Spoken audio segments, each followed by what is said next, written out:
Good afternoon. Thank you for staying with us, joining us on Live Impact News on WCNC Plus. I'm Nick Sturdivant. Across from me is Carlene Bragg. Hi, Nick. How are you doing? I'm good. How are you? I'm doing well. Yeah? It's a busy morning going into the afternoon, but everything is okay. I can't complain. That's right. I'm ready for another busy afternoon. We got one. We got one on tap.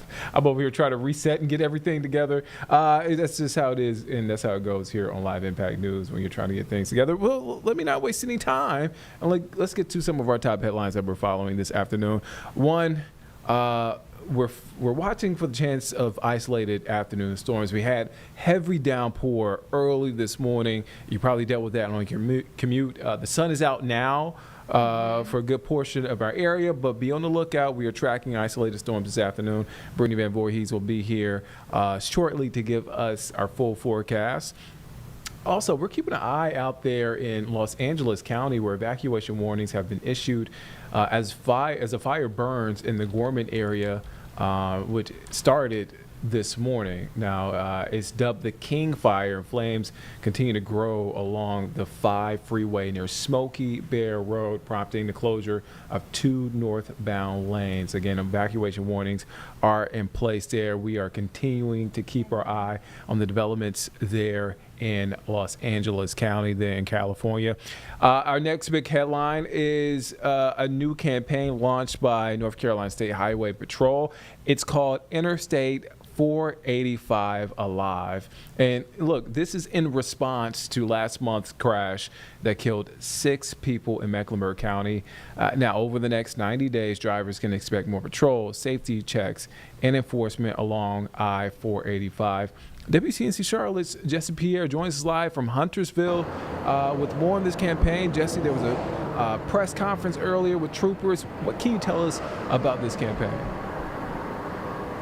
Yes, that's right. So yes, there was a press conference. We also got to get on a ride along with one of the troopers. And like you mentioned, Nick, this campaign is called Interstate 485 Alive. And this is in response to that 485 tragedy, the tragedy that happened on the 485 just a couple of weeks ago. 6 people died in that crash, including children, the youngest 1-year-old and the oldest victim, 27-year-old. And, you know, the whole thing about this campaign is about promoting safe driving. You know, again, this is a busy interstate, and a lot can go wrong if you're not paying attention, if you're not doing what you're supposed to be doing on the road. This enforcement campaign also has educational components to it, and it's all about, again, promoting safe driving practices on the roads. Now, the focus on this campaign is in Mecklenburg County, where this tragedy happened, and Highway Patrol will be also working along with NCDOT and CMPD on this campaign. They say it's about them being more visible and present on the road, so drivers think twice about their driving habits and their behaviors to make sure that they are traveling safely on the roads. First Sergeant Chris Knox, he says every decision you make on the road impact those around you. Listen in. Yeah, we don't want to be literally a broken record, but it comes down to speed, comes down to distractions, comes down to the things you can do preventative wise as far as wearing your seatbelts. You know, impairment, we've made great strides throughout the years on our impairment statistics. He said that they saw a really big reduction on crashes involving someone who is driving impaired. One of the biggest things they mentioned is distracted driving. You know, they're telling folks to put those phones away, you know, make sure that when you are behind the wheel, that is your main focus, because again, anything, any decision you make can impact somebody else, and this is about saving lives and making sure everyone is safe on the road. We did again get a chance to, you know, do a ride along with a trooper, and he, you know, even showed us, you know, just again how they're going to be taking care of these enforcements and, you know, working along with their partners, making sure that, you know, this campaign is successful and that at the end of all this, they have less deadly crashes on the road. Back to you, Nick. All right, that's Jesse Pierre live along 485 in Huntersville. She'll be live again in case you missed this at 4 and 5. Jesse, thank you for your time. All right, so let's shift away from that. Again, you can catch Jesse at 4 and 5 this evening on WCNC Charlotte, and here on WCNC Plus with more on that campaign on 485. Again, we were talking about it earlier. That's such a fast-moving highway, so you definitely want to be safe out there. All right, let's shift now to Oklahoma City, where we're expecting to hear from former President Bill Clinton because he is speaking at a public memorial for former governor there of Oklahoma City, former Oklahoma governor, I should say, George Nye. His public memorial service is underway right now live. Nye was Oklahoma's longest living governor, passed away July 30th at the age of 98. Nye and Clinton were governors at the same time during the 1980s and worked together on issues impacting both Oklahoma and Arkansas. Let's take a listen into the service. Fight, finished my course, kept the faith. Henceforth there is laid up for me a crown of righteousness, which the Lord, the righteous judge, will give me at that day, not to me only, to all those who love his appearing. The word departure is a military word. The time of my departure is at hand, a military word. The Navy used it to refer to hoisting anchor and setting sail. The Army used it to refer to breaking up camp and moving to another location. And that's what death is. It is moving from one place to another. Governor Nye has simply moved from Oklahoma to heaven. I was always a little in awe of him, Donna. A lot of us were. It seemed like he knew everyone and everyone knew him. But the only thing that matters today is that he knew Jesus. And my friends, one day you and I are going to come to this same place, and people will gather for our funeral. And at that time, your accomplishments and mine, the accolades we might have received, will not matter. What our bank balance says will not matter. How many letters follow our names will not matter. The only thing that will matter is, do you know Jesus? Governor Nye knew Jesus. He was prepared, and I believe he has heard the Savior say, "Well done, good and faithful servant." Thank you, Governor, for a life well lived. Thank you for your treasured friendship. Our gracious Father, I come to you today and I thank you for this man who has meant so much to so many lives. And I thank you for him. Lord, I thank you so much for Donna, and I lift her up to you, and Georgianne and Macy and the family. I pray, Father, that you will surround them with your love, your grace, your mercy, and your strength. And Father, that in the days that are before them, that heaven will simply become sweeter to them as they anticipate seeing George once again. I pray in Jesus' name, amen. Governor Nye and President Clinton became friends while they were both governors. Some years ago, I was speaking with President Clinton. We were talking about Governor Nye. And he said he has always been like a surrogate father to me. Ladies and gentlemen, please welcome the friend of George Nye and President of the United States, Bill Clinton.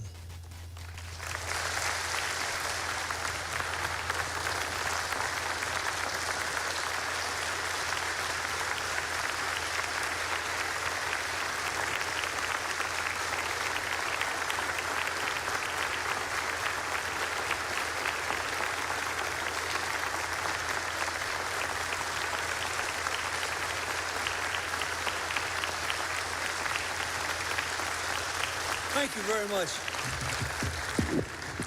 Thank you so much. I was relieved when I read the program and I saw that Wendell was going to introduce me. And I thought, well, if Wendell introduces me, then all those Oklahoma Republicans will think I can't be all bad. And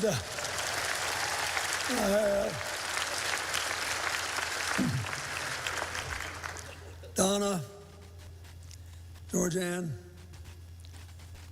and all the rest of the Nye clan, to his former staff and colleagues, and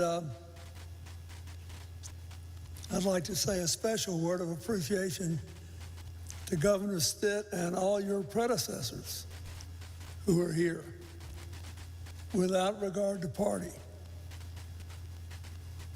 And to my friends at the Oklahoma City Memorial. Thank you, Mike Turpin and Kerry Watkins and all the others. They keep me coming here, so I will watch your progress. I came here today for a lot of reasons. George and I were elected governor in the same year. And he knew that I was too young to know what I was doing. So he offered to help me make fewer mistakes.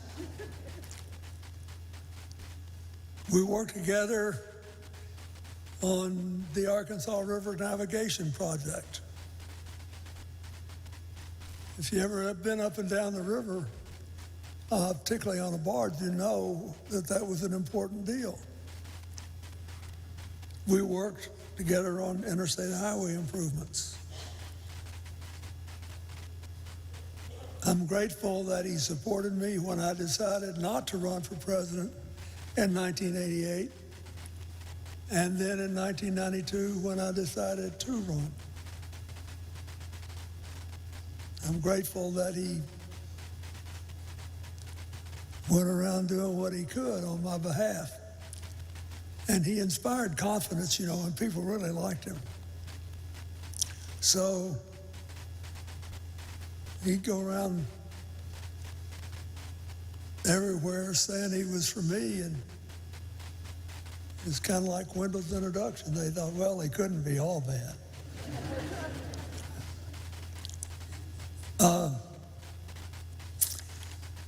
I must say,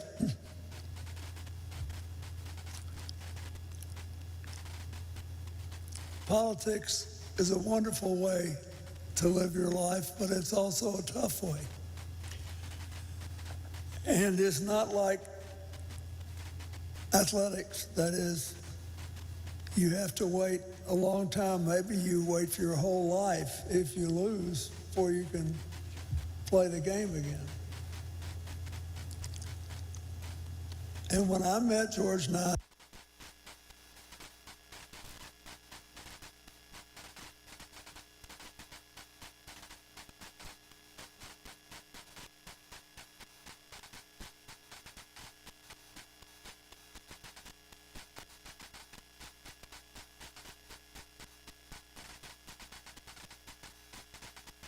All right, so that was Bill Clinton, former President Bill Clinton, giving remarks at former governor of Oklahoma, Governor Nye, at his memorial service. It looks like the stream went offline. Just wanted to be transparent with you guys, but again, he was speaking about Governor Nye. He passed away recently at the age of 98. They were both governors around the same time in the 1980s. Bill Clinton was the governor at the time of Arkansas. Governor Nye was the governor for Oklahoma. They worked on similar issues impacting both states. And as you heard from some of the remarks there, they eventually became pretty good friends, evident by former President Bill Clinton speaking at the memorial service for former Governor Nye. So we will, as soon as we can, we'll try to take you back there. But should we move on, Carlene? and you ought to enjoy it. Okay, so there's some technical issues happening. Let's take you back there. Former President Clinton is At a still time speaking. when so much of politics seems like a performance art today, when people at the extremes of the political spectrum would rather be politically correct than effective sometimes.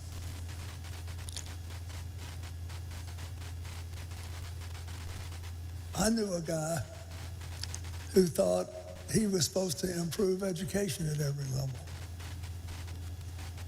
and cared what teachers did in classrooms and whether it worked and people learned things. A guy who loved Oklahoma and thought more people ought to come from other places to see it and realized it'd be good for the economy. a guy who supported the oil economy but knew it had to be diversified because it was subject to ups and downs even back then.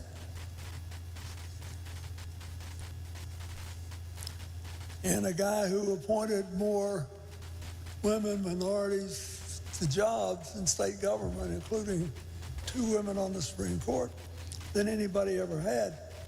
Not because, not, yeah. And this is really important today, because I listen to all these debates over DEI and all that kind of stuff. If you are debating about whether we should be governed by quotas, I'm against that. But if you believe that everybody deserves a chance at the brass ring, that's the American way. So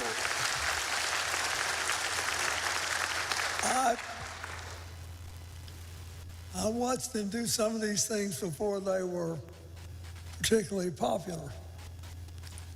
But thank goodness they weren't particularly unpopular either. That is, if you get far enough ahead of the pack, they hadn't organized for you or against you. And George was just out there wandering around saying, I've got a job, and I'm going to do it best I can. And I'm going to wake up every day in a good humor because it's a gift. I always tell young people when they ask me, what should I do? Or does it matter where I go to college and everything? I said, look, the most important thing for you to know is this.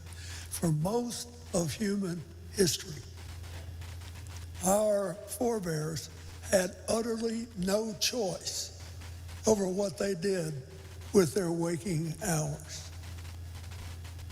And we do. That's the most important thing to know. George and I had a lot of choices. They made him happy, and I am convinced, or one of the reasons that he lasted 98 years and had all his marbles all the way to the end. Because he made good choices. And most of the rest of us will have to do with a lot less time. Arguably, that means it's even more important for us to make good choices. When I came back 4 months ago, I know that our friends who were running the Memorial Weekend were disappointed that we had to move inside. But it had one great effect for me, which is when I turned around to see who was on the stage, the first thing I saw was that big shock of white hair. And the first thing I did when I completed my remarks was to walk around the back and hug George and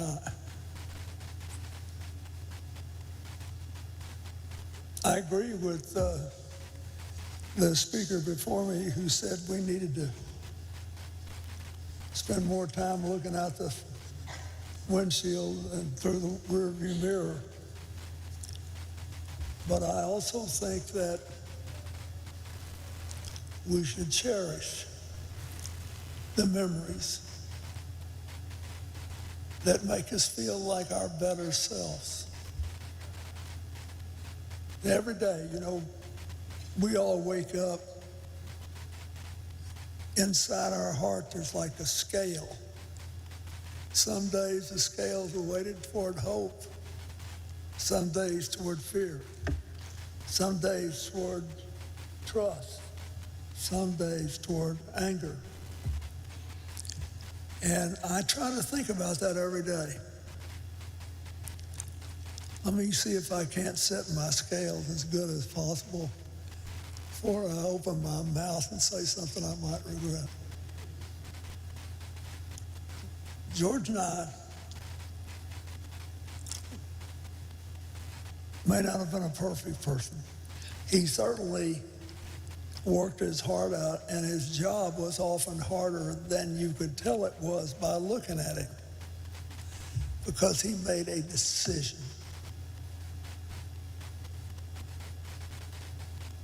to be a happy, uplifting, positive, loving person. Part of it was in his nature, but I don't care how good-natured you are. You stay in politics long enough, you're going to have enough broken bones and scratches and band-aids. You have to decide what kind of person you're going to be.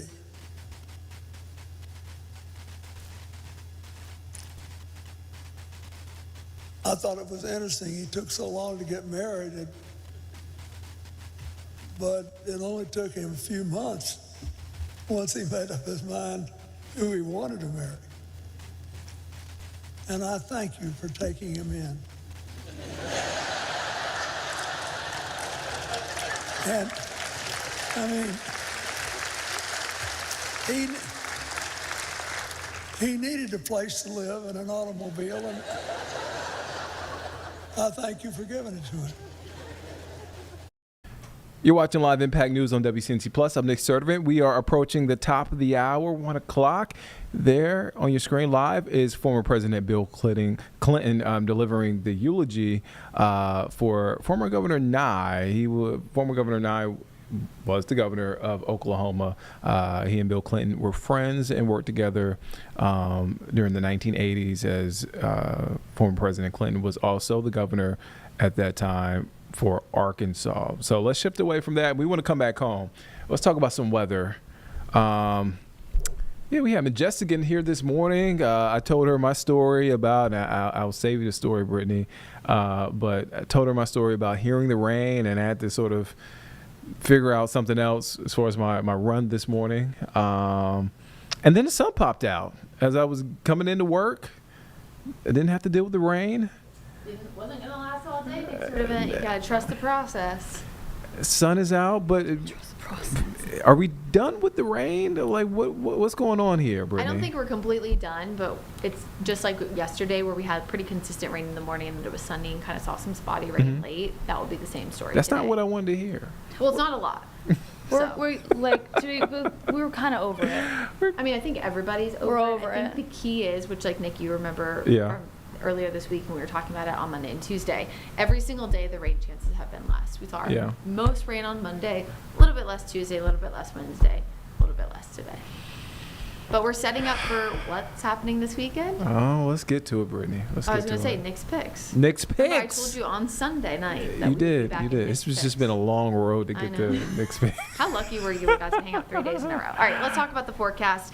Today, we, of course, saw rain early. It is still really muggy, and I think that's the thing that is not going to change that you're going to notice over the next few days. Humidity still stays high, but we will lower those rain chances ever so slightly this weekend. With that being said, temperatures will still be closer to 90 degrees, and we'll still see those feels like temperatures in the upper 90s. Few days getting close to 100, but again, very typical for August. Really more so typical for early August, but since we were so cool for like 12 days in a row, not saying 90, it feels like August has just jump started as of August, I guess, 14th and 15th.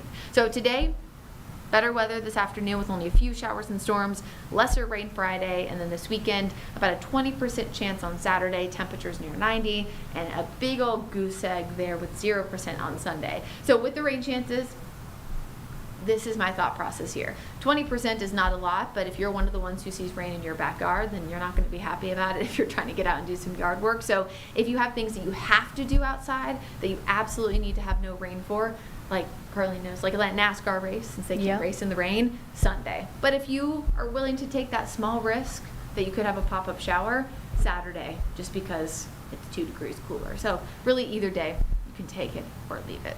Now, right now on Doppler radar, most of our areas are dry, but I think if this isn't an example of isolated storms, I don't know what is. So we're dry pretty much everywhere, but look at these tiny little pop-up areas that just developed here recently. We have one little tiny shower between Charlotte and Matthews, kind of crossing over Independence Boulevard, Highway 74. We have a little bit of action here on 77 between Pineville and TKK, down toward Fort Mill. And then you have one teeny little shower as well on the southern side of Cabarrus County. That's pretty much west of Midland, pretty much between Midland and Harrisburg, if you're thinking of that as the crow flies. And then a wider view, you can see some light rain there over Lake Wylie, one tiny little storm here on the northern tip of Cleveland County, and then mountains, same thing. So again, it's not much, but where the storms do pop up, we'll see some pockets of heavy rain. We just talked about Doppler radar, so let's look at Futurecast. So here's Futurecast by 5 o'clock. Again, most areas dry, a few little pockets of rain. It's mostly out of here by sunset, which is around 8:30. And then as we head into Friday morning, this is something we have not seen in a few days. Friday morning will be largely dry, still humid, just dry from rain. I know the last few mornings have been very, very rainy. Again, very few storms in the afternoon, and then we're out of here. Past Friday, again, that's where we're going to see that very, very limited 20% chance of rain. So here's the next 7 days. I wouldn't say we're at a pyramid because no day is above 40% chance, but we're going down and then we'll creep back up. But again, it's very normal for this time of year, so we will enjoy the drier weather this weekend regardless of how hot and toasty it is. And it's August, which means we got to talk about the tropics, Nick. Lot of good stuff coming in today about Tropical Storm Erin in terms of better data that we're going to be getting by the afternoon. I'll get to that in just a second. Big changes with Erin's 11 a.m. advisory is that the storm has started to strengthen. We were looking at multiple days of 45-mile-per-hour winds, which is consistent with a low-end tropical storm. This is one of the first advisories where we've seen 60, so we're seeing some strengthening. Now, as we look ahead to the long-range track, you can see Erin expected to be a hurricane by Friday, eventually a major hurricane this weekend. But then notice the track finally has that north to northeasterly turn that we've been talking about for days. So keep that in your brain as we look ahead. Here's the intensity forecast. That track, of course, shows the increase in numbers, but sometimes that's hard to see, in terms of category 1, 2, 3, etc. So here it is. So right now, tropical storm, category 1, once it hits 74 miles an hour or greater, and then again, we're on an upward trend to a category 3 heading into early next week. So let's talk about what changes today that's going to make us get better data for Erin. Hurricane hunters. First Hurricane Hunter recon mission into Erin happens tonight. Hurricane hunters have already taken off from Biloxi, Mississippi. They are heading to St. Croix, one of the U.S. Virgin Islands. It's this tiny little island here just south, or I guess it's not tiny, it's one of the biggest U.S. Virgin Islands, but tiny in retrospect of us living in the U.S. It's about 100 or so miles south and east there of Puerto Rico. You can see it there on satellite. They'll land in St. Croix. They'll get regassed up, get all their data together, all their drop-ons and all that good stuff, make sure they're good to go, and then they'll be heading into Erin. And if you're like, where's Erin? This is satellite data. It's smack dab in the center of your screen. It's that little It's a batch swirly of white. Yeah, it's paused, so it's like, but yes, it's the swirly whirly that you see right there in the center. Now, better data. How does that help us know what's happening with Erin? When a storm is about 3,000 miles away from the United States, which it was when it formed earlier this week, we only are relying essentially on satellite data and patterns and trends of models from what we know a storm typically goes based on this criteria and this positioning of steering currents in the past, right? So we're looking at historic data for the most part and what's happening on satellite. As it gets closer to us, we send the hurricane hunters. They fly in and out of the storm. Some of their planes can't fly in and out of the storm, but the one they're going on today, the NOAA P3, can. And they'll be essentially dropping what are called drop-zones into the storm, real-time data that will come back to us, and we can input that into our forecast models. So once you're getting those hurricane hunter missions and you're getting more data, that's when you can become a little bit more, I don't want to say trustworthy of forecast models, because models, just like anything, are a tool that we use to forecast, but better data into the model certainly doesn't hurt. We still have very, very strong model consistency that the storm eventually takes a turn to the north and eventually the northeast. This is next Wednesday, so you can see that there would be likely some impacts near the coast from elevated wave heights. Now, how close does the storm get to us? How far away does it stay? Will impact how bad those wave heights are. If you live in the coastal Carolinas right now, I am not concerned about a direct landfall or anything like that, but I would start to watch the trends in terms of elevated rip current risk and elevated wave heights. If anyone really needs to be more so concerned about a close proximity, at least at this point, I would be a little, and I say concerned very lightly, but I would feel a little bit more eyeing the storm if I lived somewhere in the New England states along the coast. So so I will at least mention that. We've had some viewers online ask about why the confidence has been so high so far about where Aaron goes, and it all has to do with the upper level pattern. We know things can change, but essentially Aaron right now is being driven west by really, really strong high pressure. I mentioned this on Monday and Tuesday as well as on our stream and live weather impact, but once those highs split apart, it allows for Aaron to move northward because storms take the path of least resistance. If you're telling it to go here, it's going to go there. It eventually gets picked up by the jet stream and pushes out to sea. So again, we have confidence that that north to northeasterly turn will happen. It's where it happens that will determine who is impacted along our eastern seaboard, if anyone. Again, if I live in the Outer Banks, Myrtle Beach, Charleston, Norfolk, Virginia, I'm watching how close will the rip current, or how close will it get to increase our wave heights and our rip currents. So again, indirect impacts possible, but direct, not likely. Here's your hourly forecast for today. Again, temperatures are going to get close to 90. We'll have mid-afternoon potential for rain, and then we're dry for the rest of the day. Here's that coveted 7-day forecast. Knights and Charlotte FC at home this weekend. Temps near 90, little rain chances. I'm going to guess that Saturday, Sunday, Monday, and Tuesday, and maybe even Friday too, are all Knicks. Splish splash days. It is. It is. And Carlene's splish splash. I want to days. splish splash. I haven't been able to splish splash in a pool. I keep telling her. I was about to say. I'll come to the pool. Keep telling her. Do you have a pool at good. your place? I do have a pool. Okay, well, It always gets shout out to the Renaissance. I love the neighborhood, but it does get overtaken by volleyball players. Okay, well, So, then you can you come know, to I the just want a doggy I mean, paddle. look- I don't want to play volleyball. You know what I mean? Brittany, I told her I told her she could split splash. No, I'm not gonna splish splash in the rain, Nick. You keep saying I'm not gonna splish splash in the rain. There's not even enough rain for you to splish splash. Yeah. But Unless you found a retention pond or something. this morning it was. Nick, that is not enough to splish splash. She's trying to enjoy her day at the pool. Yeah. Give her Okay, all any right. ideas. Enjoy your day. You're gonna have some splish splash days and Yeah. pool days, but more importantly, Nick's picks are back. It's been in hiatus, and yeah, so they're making a comeback. Just remember, I'm the messenger. Okay. If I could control the weather, I would be a billionaire. So. We're gonna figure that out. Somehow we're gonna figure that out. Brittany Van Voorhees will be back at 2:30. Brittany, thank you for your time. I'll see you then. Thanks, Britt. You're welcome. We'll figure it out. Weather. All right, Yeah. we'll start working on that. All right. Again, Brittany will be back at 2:30 with more on the forecast and what's happening there in the tropics. All right, so let's shift gears. Let's talk about politics. We have an interesting development in the race for governor in South Carolina. All right, so here's what we have. So South Carolina Democratic Party is calling for Mullins McLeod to drop out of the 2026 governor's race after newly released dash cam video showing him rambling and making vague threats toward law enforcement and political figures following a May incident in downtown Charleston that led to him getting arrested. William, but better known as Mullins McLeod, is 53. He was arrested back on May 15th. It is an incident that Julie Kay is following. She follows pretty much all things politics in the Carolinas. Where do we start, Julie? I guess what is the latest? I know you reached out to the South Carolina Democratic Party. Mm-hmm. What are they saying about this incident? They're actually asking for him to drop out of the race Okay. entirely, which is notable because he is the only Democratic candidate running so far. Well, okay. And that was just announced days ago now. I remember getting that news while we were at Nancy Mace's press conference in Rock Hill just a few days ago. I believe that was Monday. So that means the footage itself must be pretty serious if the own party is calling for him to resign from his candidacy.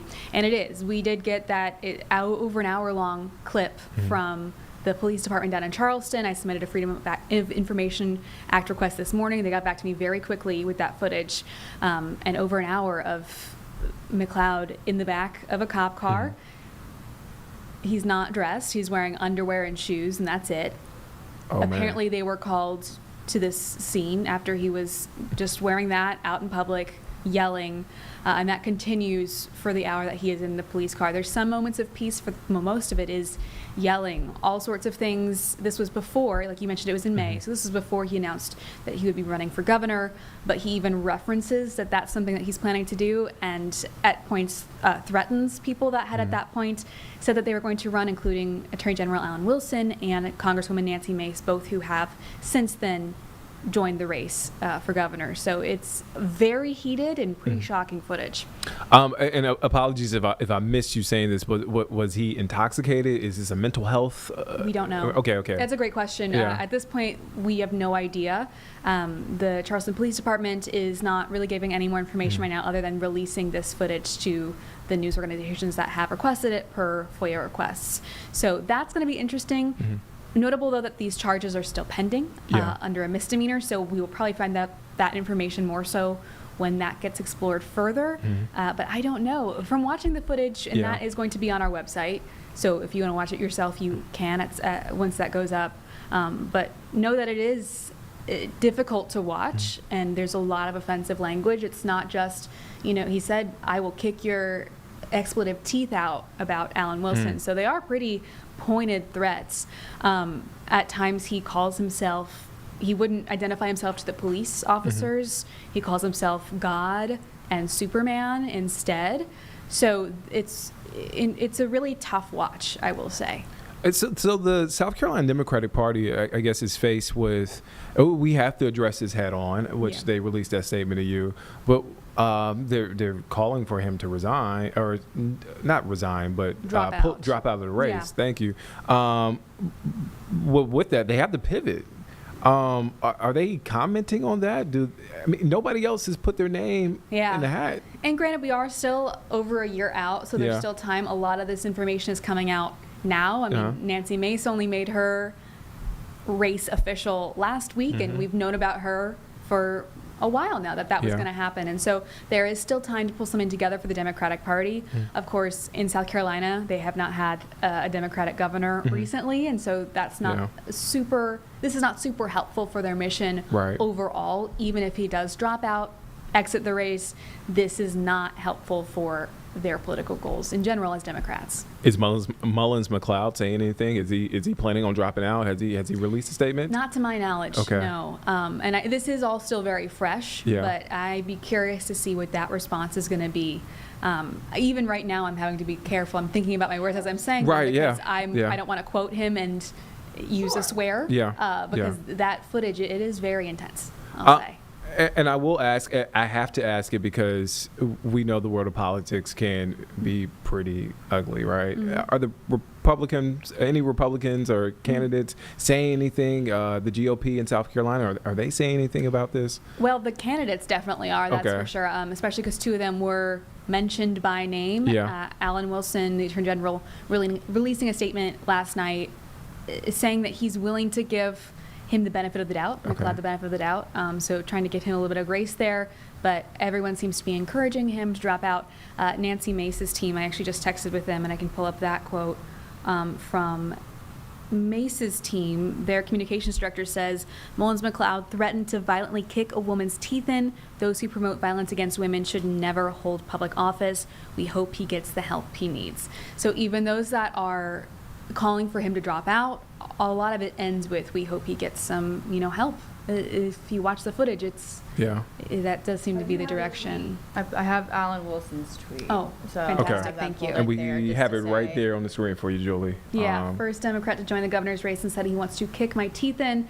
I'm going to give him the benefit of the doubt and assume he means in a general election, not in a street fight. My plan for bold conservative leadership is spreading, and my record of defending President Trump, parental rights, and the rule of law has put a target on my back. We're not slowing down, and I'm not done fighting for South Carolina families. So he doesn't actually explicitly ask him to drop out of the race, as Nancy Mace did, or the Democratic Party did, which is interesting. Interesting that he's giving him the benefit of the doubt. I will say, though, I don't think most of these Republicans are too threatened by a Democrat running for governor. They're more concerned with their own primary right now.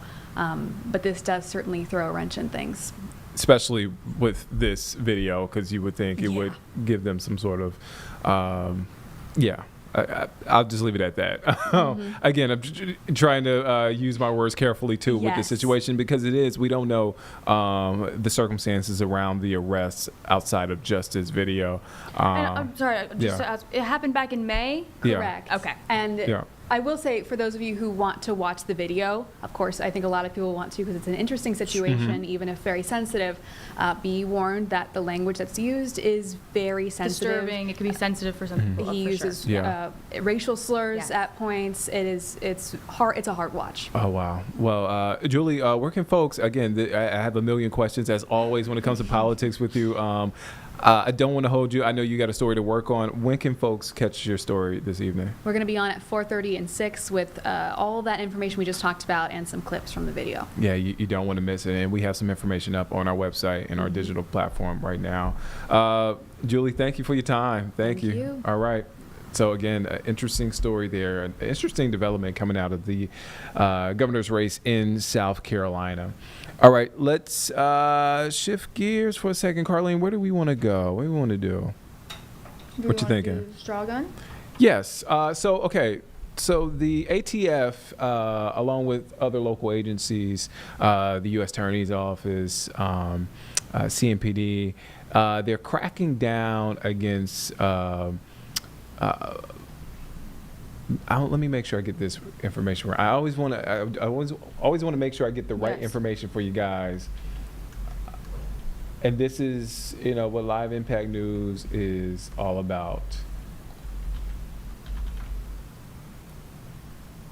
Want to make sure I get the right name. All right. Don't Lie for the Other Guy campaign. So again, federal authorities and are launching this campaign against illegal gun purchases. So Miles Harris covered this story yesterday. There was a press conference, but he also spoke with the U.S. Attorney here in our area, also the ATF, and a gun shop owner where they had this press conference about this campaign and what they hope to crack down on. Let's take a listen to all three interviews. Let's take a listen in. Why did you want to, address this issue today? This issue is so important because violent crime is spiking. We're seeing a ton of it, and everyone engaging in violent crime is getting a gun from somewhere, and they're usually not just going to the store and buying it. And straw purchasing is a huge way that violent criminals are getting guns, and we're trying to stop that channel to violent crime. Now, a big effort where this is obviously getting the community involved and educated on this, though, too. Is there any other signs, things that the community members should really be looking out for when it comes to these straw purchases as well? Yeah, it's interesting. Our gun shops like this one, Hyatt, and our federally licensed firearm dealers, they get to know the red flags a little bit. I mean, they sell a lot of guns. Most people are coming in here legitimately buying a gun for personal protection, for hunting, whatever it may be. And they kind of notice the red flags, which is helpful, because unfortunately some of our worst cases are where we find the straw purchaser after something bad has happened with that gun. Obviously, Hyatt doesn't really apply for this. Do you have cases of gun stores that aren't doing enough to catch it or reduce it or warn folks about the consequences? We haven't seen a whole lot of gun shops that are really a problem, and because they are highly regulated, and if they become a problem, they don't last very long. Most of our gun shop partners and our federally licensed firearm dealers have been extremely cooperative in identifying these straw purchases. They don't want these people buying guns. Law-abiding citizens do not want violent criminals buying guns, and the gun shops have been very cooperative in that. One of the last questions, I know we don't have any hard data on it, though, too, but are you guys seeing that trend and that uptick when it comes to teens and kid violence with these straw purchases? I mean, how much of a rise are you guys seeing with that one, would you say? Yeah, I mean, all the gang violence is getting younger and younger, so we're seeing younger people with guns consistently. Now, young people generally are not felons, so they're allowed to purchase guns. They don't have to use the straw purchasers like the career criminals do, but we're definitely seeing the age go down and down with time and the spike in violent crime, for sure, yeah. Are these guns being bought local? Is it North Carolina, or are they being brought from other states? North Carolina sells a lot of guns for whatever reason, so we're seeing a lot of guns brought here, and other states are seeing guns bought here in North Carolina. We've got major interstates that run through here. We have a lot of federally licensed firearm dealers, and so a lot of guns are bought in North Carolina, even if violent crime doesn't necessarily occur here. Is straw purchasing a new crime, or it's been around since the day? So there's a new statute that attacks straw purchasers, but we've been prosecuting it before that statute even existed, because when you write down on a form that you're buying a gun for yourself and you're not, that's a lie, and that's a federal crime when you're purchasing a firearm, so we've been able to prosecute it a long time, and it's not a new crime. Obviously talking about the straw purchases out here, here. I mean, would you say, or could you guess on how many times you guys have run into that here within the last year? It's hard to quantify because it's sort of random, but not a week goes by where we don't have someone suspicious buying a firearm. It could be the girlfriend, another guy buying it for someone else. We have some good things we watch for. We don't like to give them out in the public because we want to give them away, but we've been able to stop many sales over the years from straw purchase. Can you talk at least about how you guys maybe have that conversation with your guys' staff on things that maybe you look out for? What do you guys have that kind of? Yes. Well, we have meetings with the staff and do some scenarios, but you can tell it's the cell phone, know exactly what gun to buy, inappropriate gun, lack of information, who's in the car with them. I mean, it doesn't take long. There's probably 20 or 30 little signals that you can pick up on that help. It's not 100%. Some criminals are a little smarter than others. They're going to get away with it a little easier, but definitely just every gun shop is worried about that. We all live here. We have families here, and we don't want these guns in the wrong hands. A 17-year-old can't go in a gun store and buy a gun. A felon can't buy one. They'll never pass the background check. So we're the last line of defense on the gun laws. We're not sworn police officers, but we're pretty much sworn to obey the law and uphold the law. I think in this case, does the buyer know what they're doing usually, or is it unknown to them? They not understand the gravity. How would you describe the typical buyer? Well, these laws are fairly new, these extreme penalties. And now when someone buys a gun, we literally lay a document in front of them without saying anything that says 15 years in prison, $250,000 fine, trying to get that subtle message, hey, before you sign any papers, you need to see this. This is fairly new policy. Like I say, this is a new way to stop this, and I think it's going to be effective. Awesome. Do you mind just walking us through this paperwork and what it kind of goes through in details for us too? Yeah. So sure. Officially, this is the ATF Form 4473, and it is the form you would fill out when you're coming in to purchase a firearm. Okay. Now, what that kind of helps align with what's basically being called at these straw purchases and kind of prohibits that from even happening, would you say? Well, yes, it should. Yes, Yeah. right? Yeah. Because 21A asks if you are the actual purchaser of the firearm. And so you would click yes or no. If you click yes, it proceeds. If you click no, it's supposed to be the sale is terminated because you are not the actual purchaser. Mm-hmm. Talk to me about how much really overall this straw purchases is really becoming a growing concern in the North Carolina and Charlotte area over the last year, really. Well, yeah, so it's a concern because people who are buying guns, who have a clean record, who can lawfully purchase a firearm, but then they are transferring that firearm to someone who is prohibited from coming into a store, filling out this form, and getting a gun. And so we can't control, and they can't even control where that gun ends up. So like the captain said, it could be in a homicide, it could be in a carjacking. The guns can be transferred up to another state like New York or, Illinois or Indiana. So there's no way, once you give away your gun, to know where that gun's going to end up. And my last question for you, though, too, is there really that much of a lack of awareness when it comes to the penalties and really just like the handlings of these two?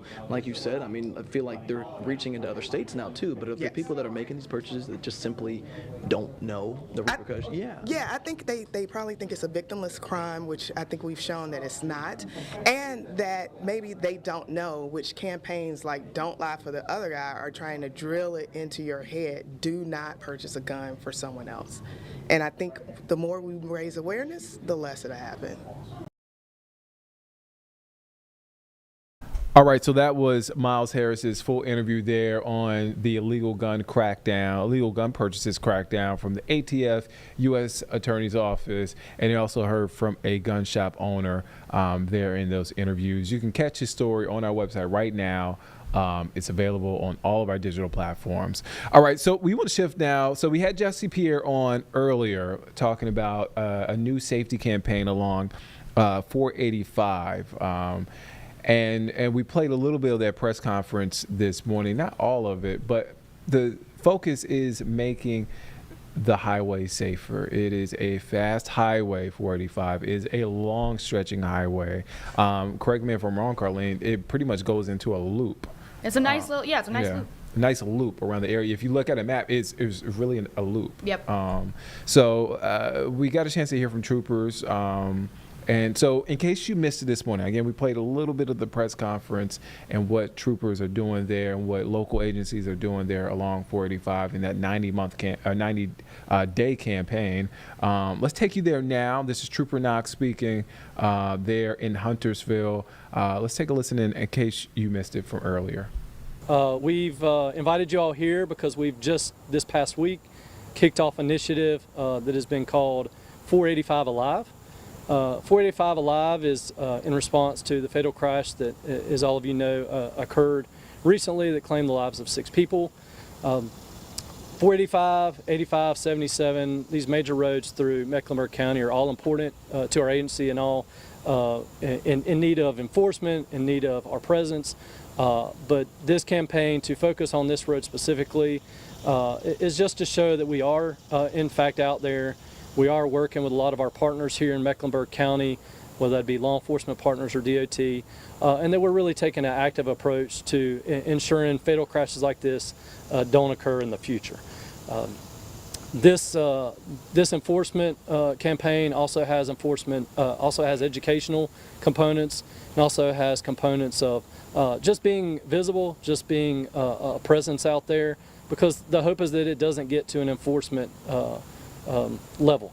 You know, the goal is that we're seen, that we're present, that we're visible, and that's all it takes for the public to maybe look at their driving habits, look at what they're doing, and to reflect on their own safety and the safety of their passengers and everybody they're sharing the roadway with. So we might call this an enforcement campaign, but there's more to it than that, and you might see us as State Highway Patrol out there and visible, but there's more to just us with this. We have partnered with Charlotte Mech, their police department on this, and also with Mecklenburg Sheriff's Office.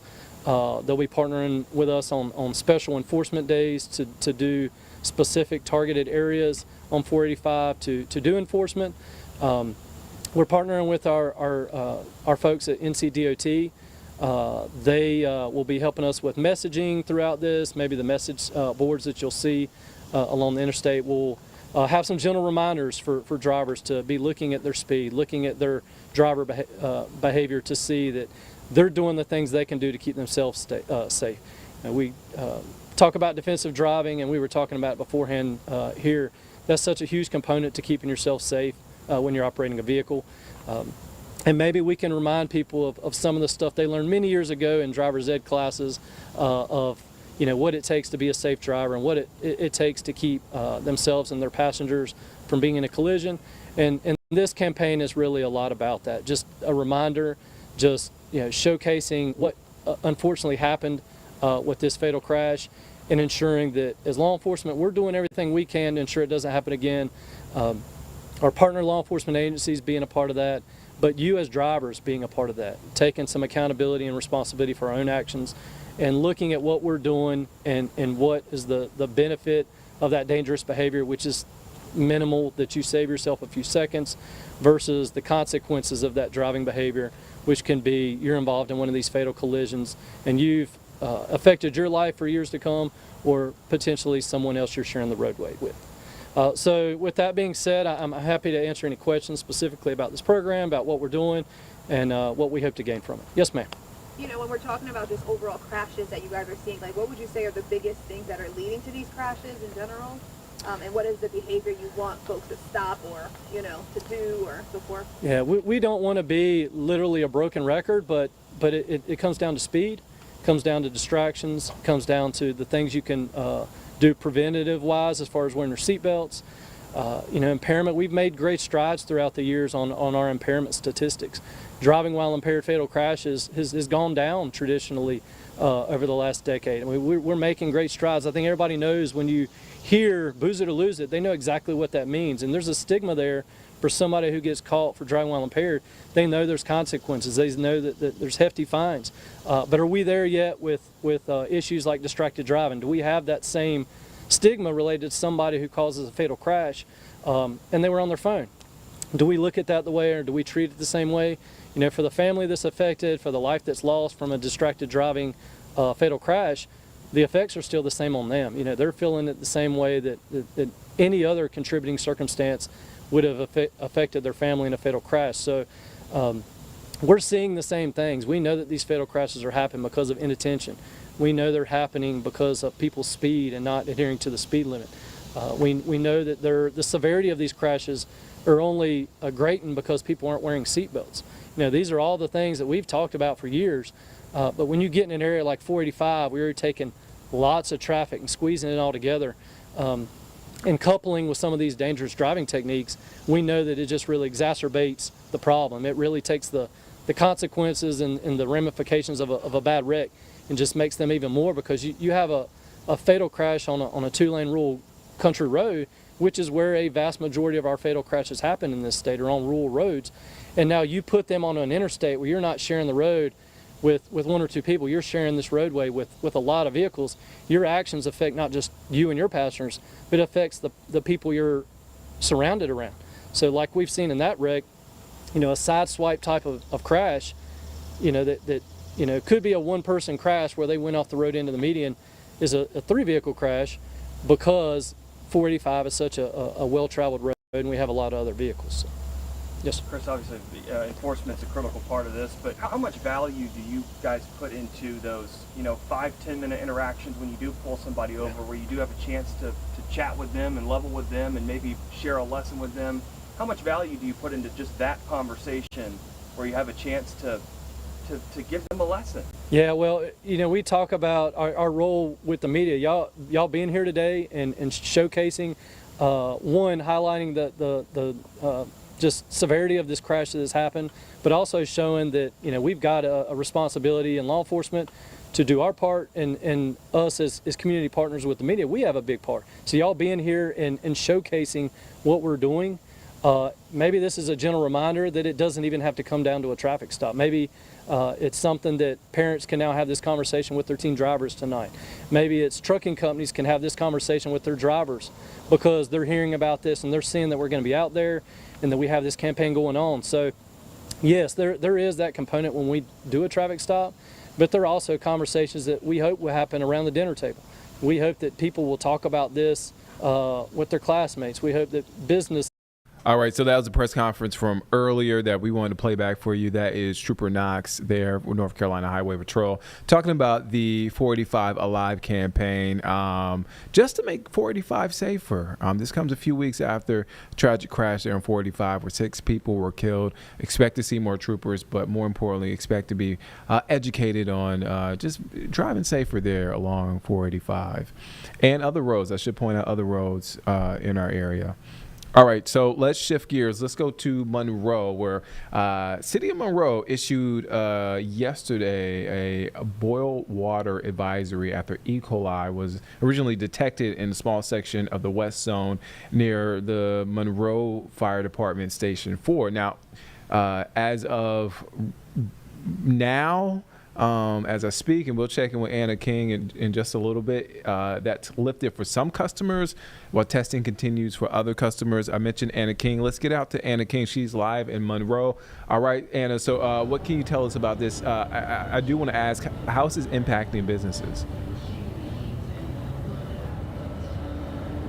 Yeah, well, like you said, this was supposed to be lifted for some customers here around midday. We spoke to some businesses, though, and they told me they have not gotten that notice just yet. But like you said, this has impacted a small section of the West Zone that's over there by the Monroe Fire Department Station 4 now. There is an East and West Zone. Now kind of get out of the way so you can see what it looks like out here. But there is an East and a West Zone. They allegedly run independently and do not share water. Now, the East Zone has been removed from the advisory, so those customers can return to regular use without boiling. But the East Zone covers the downtown area where we are right now and some neighboring communities. But for that West Zone, the lift isn't expected until, they say, Friday afternoon. But like you asked, how is this impacting businesses? We spoke to multiple businesses here who are shocked by this advisory. They told me this is impacting their business. A lot of businesses here are closed, but there's just no foot traffic out here. And a lot of people, even the businesses who do not necessarily rely on the water. We spoke to a lady who owned a boutique here. She told me the foot traffic not being here is impacting them as well. So this is a full circle moment for a lot of these businesses. All right, you talked about the impact on businesses, a lack of people walking and frequenting downtown Monroe, but for residents, how are they responding to this? Yeah, we actually caught some residents peeping into windows, trying to see what's going on. There are multiple signs here on businesses saying they are closed. They were closed yesterday, they're closed today, until they get that notice that they can open again. And these customers, residents here are just so shocked. They are surprised when they see the signs. A lot of people, some people told me they came from out of town just to come support these small businesses. So to not be able to do that, they were just honestly hurt not to be able to do that. But again, they're just shocked and surprised. They're waiting for these businesses to be open again so that they can come here. All right, to Anna King live in downtown Monroe. You can catch her at 4 and 5 on WCNC Plus, WCNC Charlotte. Anna, thank you for your time. All right, so again, you can catch Anna at 4 and 5 o'clock this evening on WCNC Plus and WCNC Charlotte with more on this situation folks are facing there in Monroe. All right, we want to shift now to Washington, D.C. This is President Donald Trump live in the Oval Office making remarks. This comes ahead of his summit tomorrow with Russian President Vladimir Putin. Let's take a listen in to what President Trump is saying at the moment. Twice as many customers per day. The disability claims backlog is down 26%, and seniors now have 24/7 online access to their accounts, which they never had before, whereas under Biden, the website was down 29 hours a week for maintenance purposes. It was essentially not open very much. They were always maintaining it, but they didn't know what the hell they were doing. They had a person running that had no idea what they were doing. Among my very first acts was to order all government employees to return to the office or be removed from the job, which means our Social Security offices are now open for full business hours 5 days a week. So unlike being shut down all the time, we're open at record levels also. We're making it really great for the people that want and demand Social Security, and they paid into the system. They deserve it. Last month, I signed one big, beautiful bill and allowed no tax on Social Security for our great seniors, okay? So how's that? Not bad, right? No tax on Social Security for our seniors. And to protect our benefits, we've already kicked nearly 275,000 illegal aliens off of the Social Security system. These are people, many of them have already left the country, and yet we were sending them checks all the time. And 275,000, and that number is now even larger than that, Frank. It's an unbelievable job. And what that's doing is making the system strong. It's making it strong. Biden never kicked anybody off. Everybody joined. And we're carrying out historic deportations to remove many more illegals committing Social Security fraud. It's the Social Security fraud that was taking place at levels that nobody's ever seen. We cleared 12.4 million names listed in the Social Security database over 120 years of age. Think of that. So we had 12.4 million names where they were over 120 years old. Is that right? That's a hell of a statement. I have a feeling, Dan, that's not really gonna, that really didn't happen, did it? So you have 12.4 million names listed in the Social Security database that were over 120 years of age, meaning you were breaking records, because I've never heard of anybody at 125. There were nearly 135,000 people listed who were over 160 years old, and in some cases getting payments. So somebody's getting those payments, and we're after that. We're also fighting the menace of inflation to make life more affordable for American seniors, and we've ended Biden's inflation nightmare. So we had the worst inflation in the history of our country, and now our inflation is down to a perfect number, a beautiful number, hardly any at all. And yet our country is taking in tens of billions of dollars and trillions of dollars, actually trillions of dollars in tariffs. And you know all about it. It's been amazing. They say, why are we taking in so much money? Last week they found $29 billion and they couldn't figure out where it came from. I said, check the tariff shelf. And they said, how did you know that's where it came from? We're taking in billions and even trillions of dollars in tariffs, paid by other countries who, frankly, were taking advantage of us for many, many years. And they were doing that to us, but our people didn't know it. We didn't have smart business people. We've ended Biden's inflation nightmare and came in below expectations, and yet, again, this past month, we set records. Gasoline prices are way down, and really dramatically, as everybody knows, and energy prices have been going down, other than in certain states where you have Democrat-run states where they put windmills all over the place. Anytime you see a windmill, you'll say, well, they have bad energy costs, and it's happening in New Jersey. I saw that there's a revolution going on in New Jersey. They closed up a nuclear power plant, and they're raising electricity rates by 21, 22, and 28%, something like that. And you're going to have a new governor in New Jersey. I tell you what, you have a good man running in the Republican Party.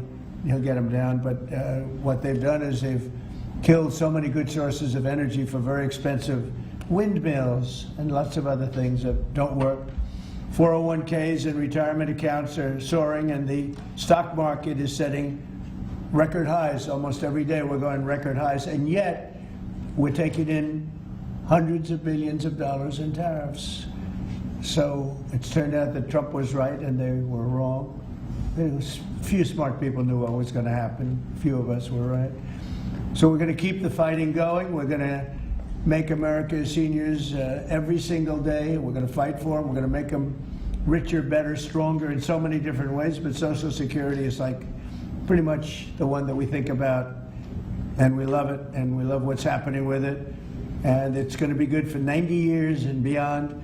Again, you were given only a short period of time. Social Security was supposed to be like down. Had they won the election, Social Security would have defaulted during Biden or Kamala's election, whoever they so chose. Two beauties. And now what I'd like to do is ask Frank to say a few words. Again, this is a man with a really storied past. He's one of the most successful anywhere in the world. What he did at J.P. Morgan Chase and what he did for Henry Kravis and all of the others are like legendary stories. And he just wanted to do this. He's making about a tiny fraction, I would say, a tiny fraction of what you used to make. But he didn't care. He wanted to do it. He made a lot of money. And he said, I want to run that system. I want to put it back on track. And he's got an unbelievable talent over there. It's like a different place. So, Frank, would you say a few words, please? Sure. Thank you. Is less than 1% tiny fraction, sir? Is that what it is, less than one? That's a tiny That's fraction. an honor. He's It's making an honor. It is an honor. And I'd like to start off by thanking the President for his tireless effort in running the country, in what he's done across the country, meeting every commitment. And, you know, I see it directly in the big, beautiful bill, the opportunity that it's brought to seniors.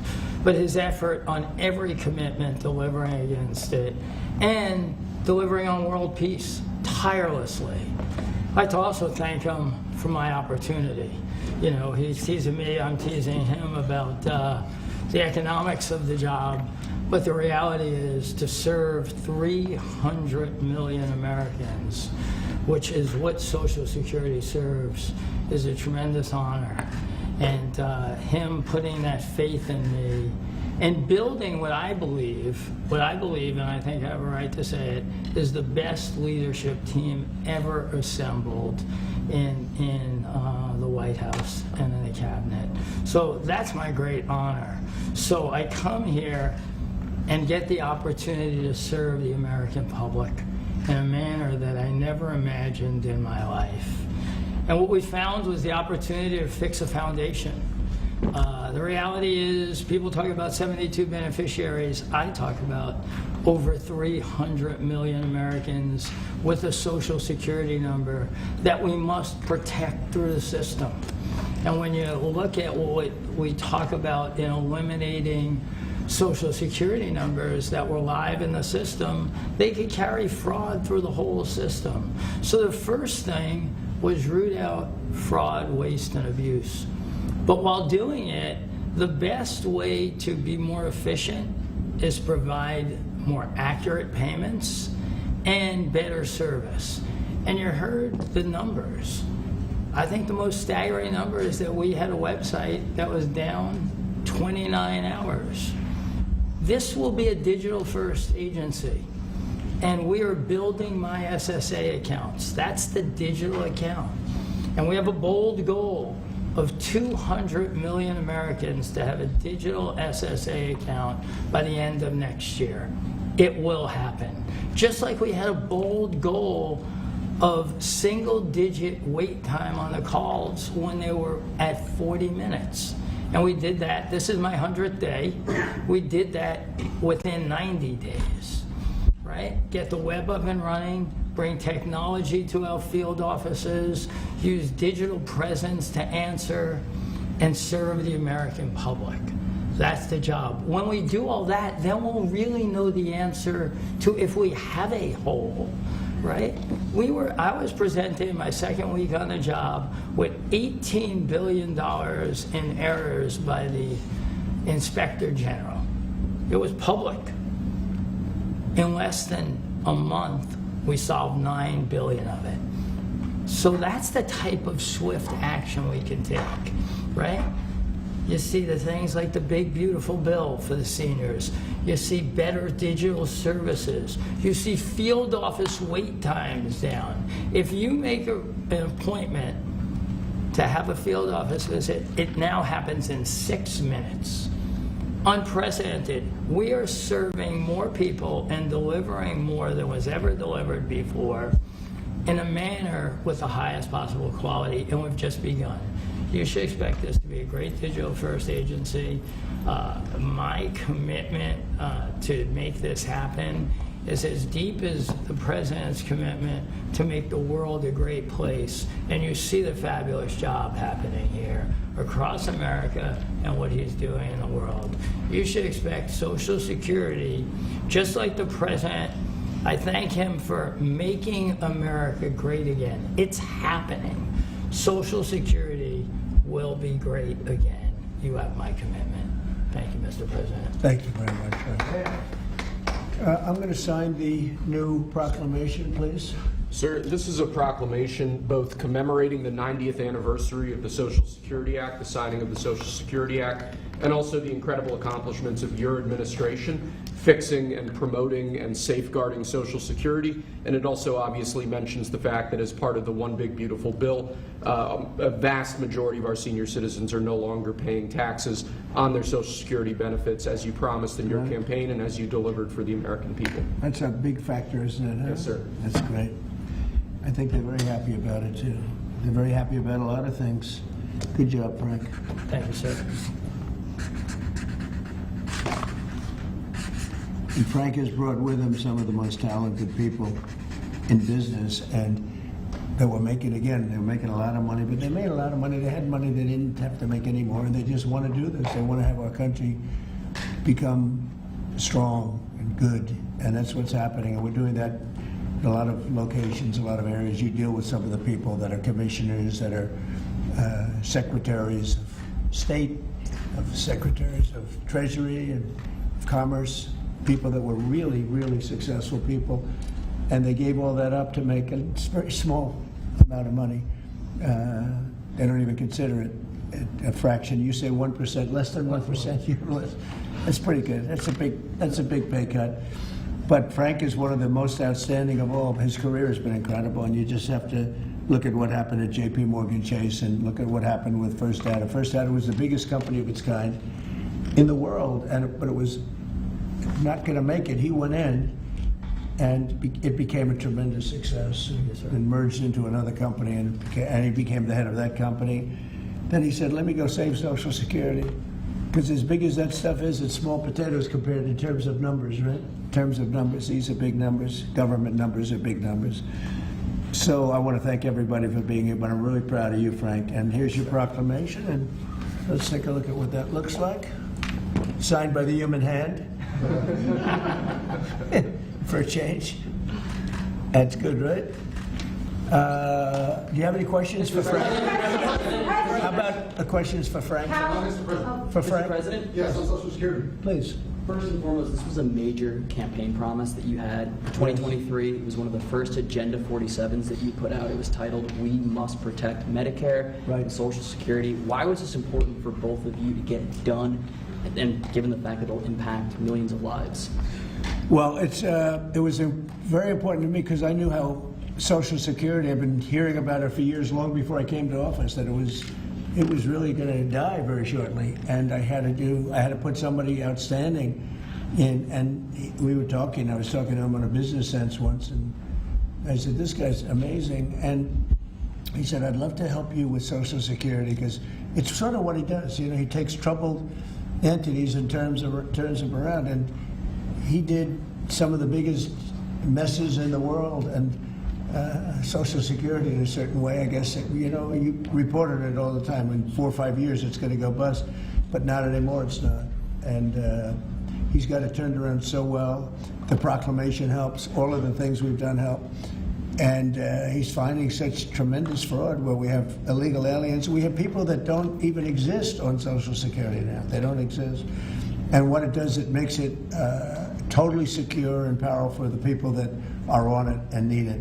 And we're very proud of the job he's done, one of the best. Kara Castro from Lindell TV. How are you today, sir? Democrats like Bernie Sanders and Elizabeth Warren continue to peddle the lie and the claim that you're trying to cut Social Security, despite your repeated promises to protect it. Why do you think they keep pushing this misinformation and literally terrorizing the elderly in America that sadly keep watching the very misleading mainstream media?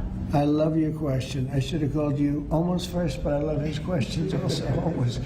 But it's such a good question. It's so vicious what they do. Elizabeth Warren said she was an Indian. We call her Pocahontas. She's a liar. She lied her whole career. Based on the fact that she was an Indian, she was able to get into certain colleges, get certain jobs, get into certain universities to work there.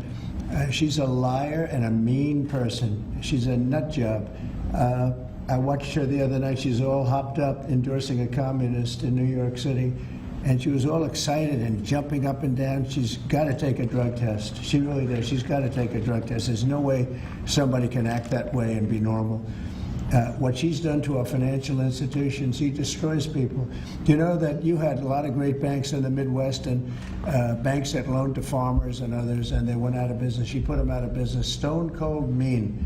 Banks that were open 150 years, family banks that supplied the farmers and manufacturers and others, and she put them out of business. She's a mean, horrible human being. Bernie Sanders is Bernie Sanders. I don't mind him so much. He's just a liberal guy, very liberal guy. He's a wacky guy. He's still sharp. I got to tell you, he's 86 or 87 or something. He's still sharp. You compare that to Joe Biden, it's, sort of what happened. So I don't mind Bernie Sanders. With him, you know what you're getting. You're getting a guy, he's a nasty guy, but he's somebody that, I don't know if I call it a fastball, but he's able to throw the ball pretty well. He's okay. I watched him the other day. He was totally on the opposite side of things. I will say this, the biggest issue right now, and an issue that's really taken hold, is crime, stopping crime in the cities, and the Democrats are fighting the stopping of crime. So I think that's like men playing in women's sports is okay, or transgender for everybody okay, but this is a bigger issue. This is the biggest of all issues. Crime is rampant in D.C. It's rampant in our generally blue-run cities, and they've got to do something about it, or they're never going to win another election. And instead of calling me a dictator, they like to say Trump's a dictator. Trump's a dictator. Well, I had calls from many, many friends, including Democrats. I have a lot of Democrat friends, but they're normal people. And they were thanking me so much for what I'm doing in D.C. They feel so safe already. And at the border, we had 0 people come in, and this is done by a liberal group. They're the people that do it. I have nothing to do with it. 0 people in 3 months. We had 0, 0, and 0 for 3 months. And last year we had millions of people pouring in from all countries, from jails, from drug addicts, gang members, drug dealers by the thousands and thousands. 11,888 murderers, half of whom committed more than one murder. They flowed into our country, and for the last 3 months we had none. And I didn't get, remember when Joe Biden used to always go, I need legislation, I had no legislation. I just said we're closing the borders, and the whole world understood it because they respect your country again. They really respect this country again. They didn't respect it. When he said it, it didn't mean anything. But now they know it meant a lot. And Mexico does what we tell them to do, and Canada does what we tell them to do, because we have the 2 borders. We have the northern border, the southern border, and they were both horrible. But now it's some people say it's a miracle. Well, what Frank has done with Social Security also is something very special. But what we're doing with crime, which will be your next question, I guess, that's because everyone's they're afraid. Half of the people here, maybe all of the people here, most of you live in D.C., you are petrified to go out. And you're liberal, and if you're liberal, you're going to have to change. You're Democrats, you're going to have to change your ways. So we will have crime under control very shortly in D.C., but they're record numbers, and sadly what I guess the mayor did, but whoever it was, they asked the numbers to be fudged so that it would show less crime than the fact. The fact is it's worse than it's ever been, and we will have it just like we did at the border, where the borders are totally in great shape right now, the best ever, record-setting shape. We'll have the crime situation solved in D.C. very soon. And we're also going to beautify the city. We have a beautiful city, but you can't have graffiti, and you can't have roads with potholes, and you can't have the medians, the dividers in the roads falling down on the street. We're going to be beautifying the city, making it really beautiful. We're going to be getting the criminals the hell out of here. We don't want the criminals in Washington, D.C. Mr. President, one on your Putin meeting and then one on D.C. crime. Are you prepared to offer Vladimir Putin access to rare minerals to incentivize him to end the war? We're going to see what happens with our meeting. We have a big meeting, and it's going to be, I think, very important for Russia, and it's going to be very important for us, and important for us only that we're going to save a lot of lives. Look, we have, we're not paying any money, as you know, to Ukraine. We're supplying equipment. We're being paid 100% plus for that equipment by NATO. And I got NATO up from 2% to 5% of GDP. They now have billions of dollars. NATO is a very rich group of countries, and we make the best military equipment anywhere in the world by far. And they're buying our equipment, and they're paying 100% for the equipment, 100%. In fact, they owe us about $2 billion now. They're going to send a check. Another one was sent recently for $1 billion. So we're not spending any money anymore. Biden gave them $350 billion, got nothing for it. And if you look, and by the way, we also signed a rare earth deal where we get, years of rare earth to get our money back, the money we spent. But what I'm really doing this for is to save thousands of soldiers a week. You have Russian soldiers, you have Ukrainian soldiers, and then you'll have missiles dropped into various cities and towns in Ukraine. And they're losing last week they lost 7,251 people, mostly soldiers, Russian and Ukrainian soldiers. I'm doing it for that reason. We have a meeting with President Putin tomorrow. I think it's going to be a good meeting, but the more important meeting will be the second meeting that we're having. We're going to have a meeting with President Putin, President Zelensky, myself, and maybe we'll bring some of the European leaders along, maybe not. I don't know that it's going to be very important. We're going to see what happens. And I think President Putin will make peace. I think President Zelensky will make peace. We'll see if they can get along. And if they can, it'll be great. I've solved 6 wars in the last 6 months, a little more than 6 months now, and I'm very proud of it. I thought the easiest one would be this one. It's actually the most difficult. We had one war raging, as you know, for 37 years. One in the Congo with Rwanda was raging for 31 years. We solved 6 of them, made peace, not just solved them, we made peace. If you look at Pakistan and India, planes were being knocked out of the air. 6 or 7 planes came down. They were ready to go. Maybe nuclear, we solve that. I thought this would be maybe an easier one. It never made sense, this war. It would have never happened when I was president. If I were president, this war would have never happened. But millions of people have been killed. And I'm there for one reason, to see if I can solve. This was Biden's war. This isn't my war. I want to see if I can stop the killing. Yeah. Rare earths, do you plan to offer him access to that at all? We have great rare earth. We made that as payment for all of the money that we've spent so foolishly in Ukraine. We spent $350 billion. Now Europe spent $1 billion. That's a lot of money. They spent $100 billion. That's a lot of money. But we shouldn't be spending a lot more money than them, and they understand that. And I think that's maybe why we're not spending money anymore. We're not spending any money. They're paying us for everything. So people are shocked when they hear it. They don't even understand. They don't even write about it.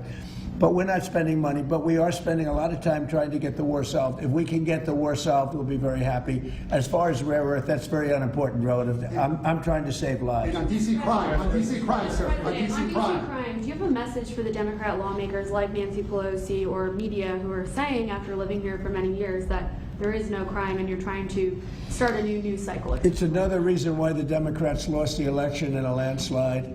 They lie. It's just lie. Look, the crime is very bad. I think they'd be much better off saying, we want to help President Trump with the crime because it's an epidemic. It's a tragic situation. It's the worst it's ever been. And we want to help President Trump with the crime, as opposed to, he's a dictator. He's a dictator. People are so happy to see our military going into D.C. and getting these thugs out.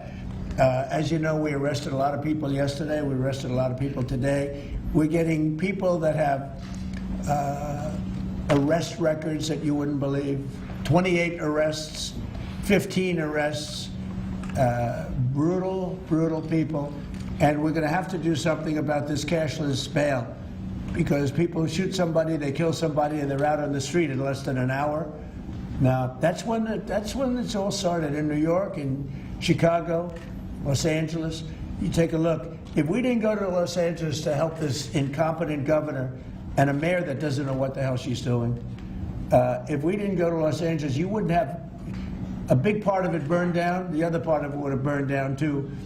You would have not had, I don't think you would have been able to have the Olympics. We have the Olympics. I have a lot at stake with that, because I'm the one that got the Olympics. I got it in my first term, and I was saddened because I got it for what would be my third term, okay, which turned out to be second term. And the Olympics, it's a great honor, but I felt badly because I said I won't be president when the Olympics came. Well, through circumstance, I am president. I want to make sure the Olympics is great, the World Cup is great, and the 250, maybe the most important of all, is the 250-year celebration is great. So what's happening is we will work very hard. You would not have had, I don't believe that if I didn't send in the troops, I don't think you would have had Los Angeles in condition to have the Olympics. I think you would have had to tell them, I'm sorry, you're going to have to go someplace else.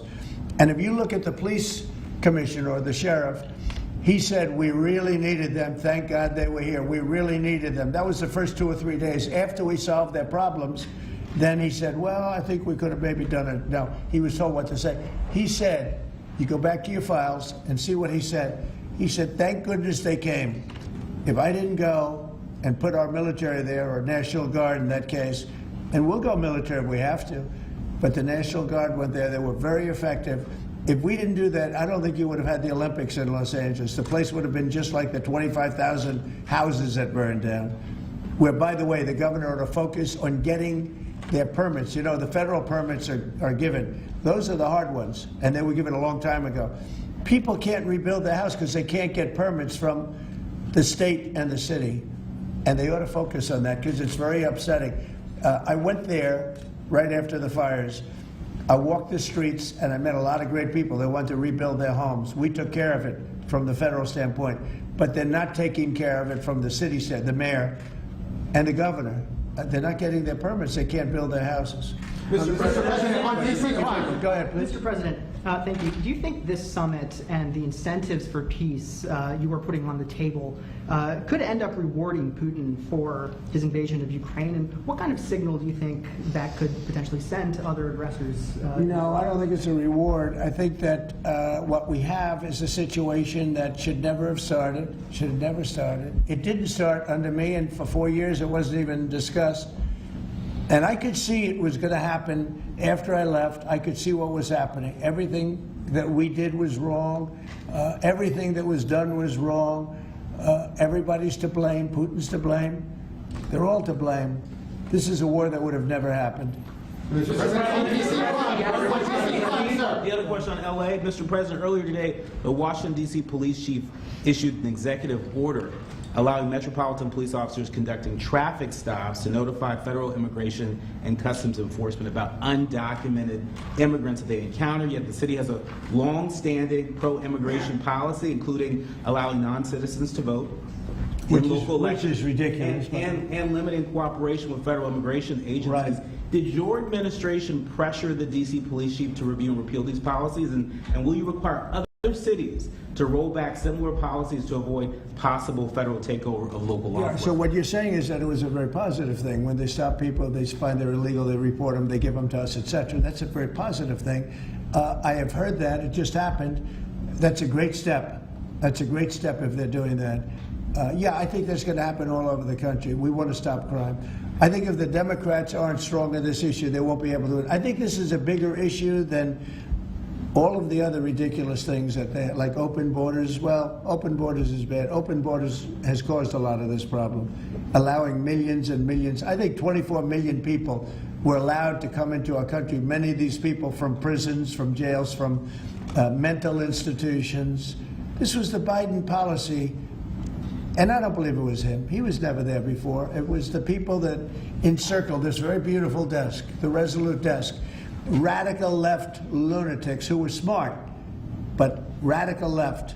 And I'm very happy to hear what you just said, because I've heard that. And Mr. President, on LA, if I may, the mother of a 15-year-old California boy was briefly detained at gunpoint in a case of mistaken identity. The LAUSD superintendent says that surveillance video shows armed agents wearing police and border patrol insignia. Given the National Guard, the Border Control, ICE agents, they're not trained in local policing. What specific steps are you taking to ensure that young people are not put in harm's way with these types of operations? Yeah, what they are trained in is common sense, and they're very tough people. And they have great common sense, and they are highly trained. I heard the mayor of LA was saying, oh, they're not trained this way. I heard this character from, where was he from? They talk about him as a candidate. He's got no chance. The governor of Maryland, I watched him this morning saying that the governor of Maryland, yeah, they say maybe he'll be a president. He's not presidential timber at all. But I heard him today talking about how the National Guard or the military is not trained in police, but they're trained in common sense, and they're trained in not allowing people to burn down buildings and bomb buildings and shoot people and all of the things. They've done a great job. Again, if we didn't send them, and very importantly, if we didn't send them into Los Angeles, the rest of Los Angeles would have been burned down to the ground. When you look at Minnesota, Minneapolis, I sent them into Minneapolis because the governor wouldn't make the call. If I didn't do that, you wouldn't have a Minneapolis. It wouldn't be, I don't think it would be existent today. You remember the famous scene burning over the CNN anchor's shoulder? He said, everything seems to be very peaceful. And behind him, the whole city's burning down.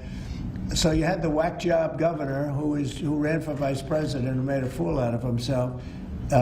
You would have had, I saved that city, I'll tell you, I saved that city. So the bottom line is these are very tough people that are trained in a thing called common sense, and they're also trained in doing what we're talking about right now. And you watch crime stop, but you wouldn't have Los Angeles, it wouldn't be existent today. We would have had to cancel the Olympics if I let that go on. Mr. President, are you concerned at all, Mr. President? Will you you pressure Israel to allow journalists into Gaza to cover the humanitarian efforts the U.S. is pursuing? And I'd like to see that happen, sure. I would like to see it happen. I would be very fine with journalists going in. It's a very dangerous position to be in, as you know, if you're a journalist, but I would like to see it. And on tariffs, Brazil, Mexico, and Latin America are getting closer to China, and they say it's partly because of the tariffs you're imposing in those countries. Are you concerned them getting closer to China? No, not at all. I'm not concerned at all. They can do what they want. None of them are doing very well, and what we're doing in terms of economics, we're blowing everyone away. Everyone, we will not cut the president off for too long. We wanted to say good afternoon. I'm Colin Mayfield taking over for Nick Sturdivant for the next 2 hours here until we toss it back to our linear show on WCNC. Real quickly, what you're seeing in the lower right-hand picture is a frame of I-77 at this moment near Billy Graham Parkway. A pretty bad accident. And honestly, I was just on 77 about 15 minutes ago. So this happened within the last 15 minutes that I just got here. Hedge your bets, but as you know, onlookers and all 77 on the other side will start to slow down as well. So north and southbound could be slow as we get into the afternoon. We'll keep an update on this, but this looks like an injury accident. As you can see, it seemed like there was airbags deployed, but I do not see an ambulance on the scene just yet. So 4 to 5 cruisers. If you're listening on WCNC Plus, please give those emergency personnel room to work and to be safe. It says 2 to 4 lanes are going to be closed. The expected impact to traffic is going to be high. It seems like the end time on drivenc.gov is 2:50. So hopefully that will be where we're at. But again, we'll continue to update the situation. Maybe we'll put it in the lower right-hand box if we need to whenever an update comes along. All right, we'll go back to the president now. What that you have here, we're just using a very small force. In Washington, D.C., they have thousands of police. They have a lot of police, but the police weren't allowed to do their job. We have a lot of great ones, and you have some that weren't so good, to be honest, but they weren't allowed to do their job. But now they are allowed to do their job, and essentially it's only 2 days, but you look at the numbers already, they're dropping.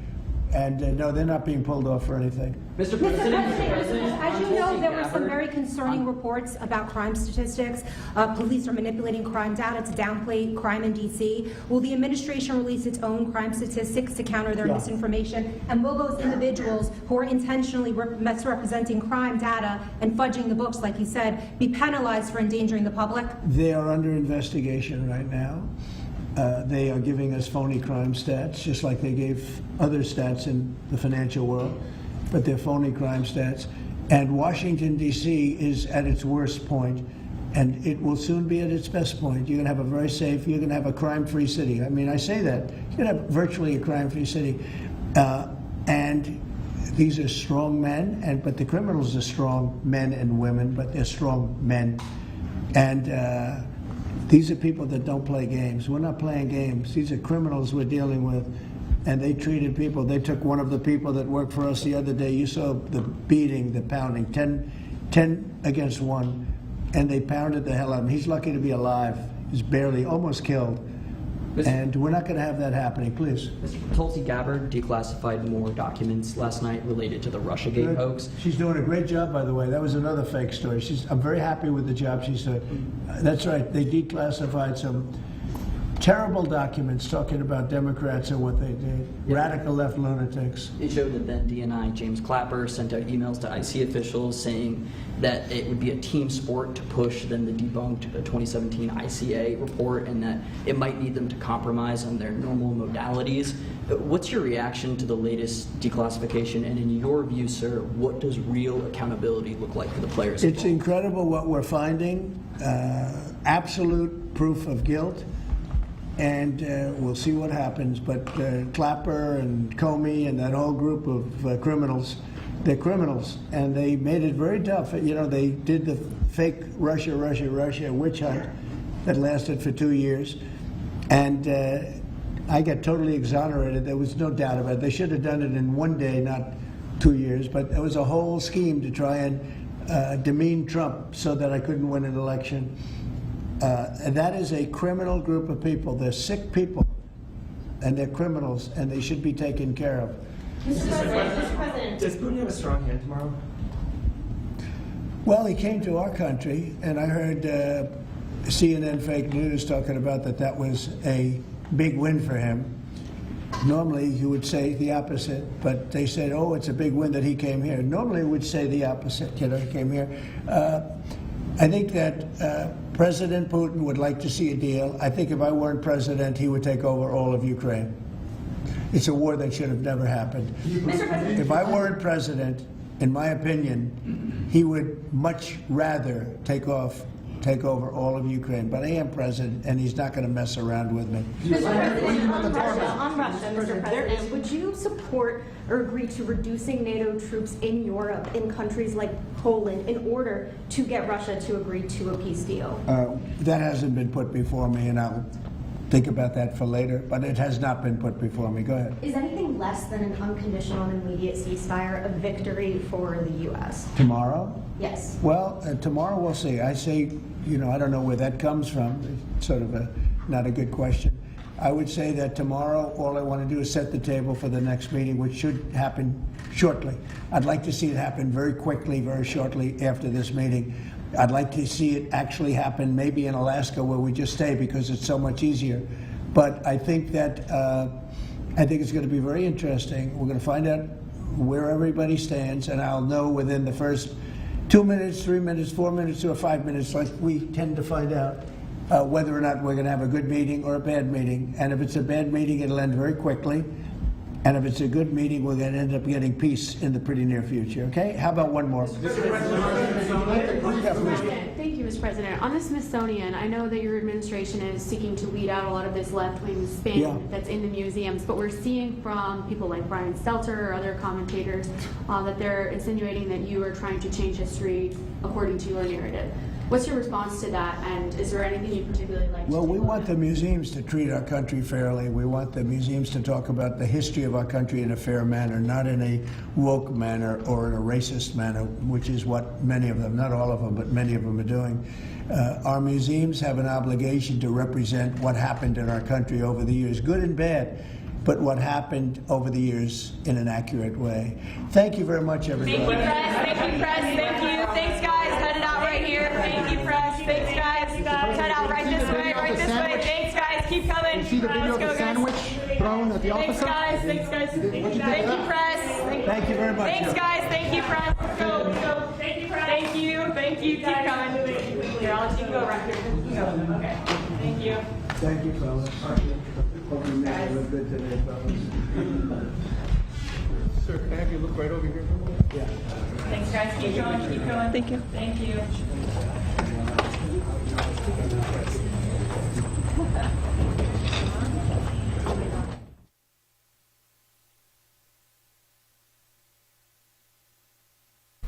All right, folks, cutting away from the president now as he just finished taking many questions from reporters. Obviously, a lot of eyes going to be on that meeting on Friday. It's curious to me, and I was just talking to Carlene about that Alaska, very interesting meeting point. Obviously, we know the deal between Russia and Alaska many years ago.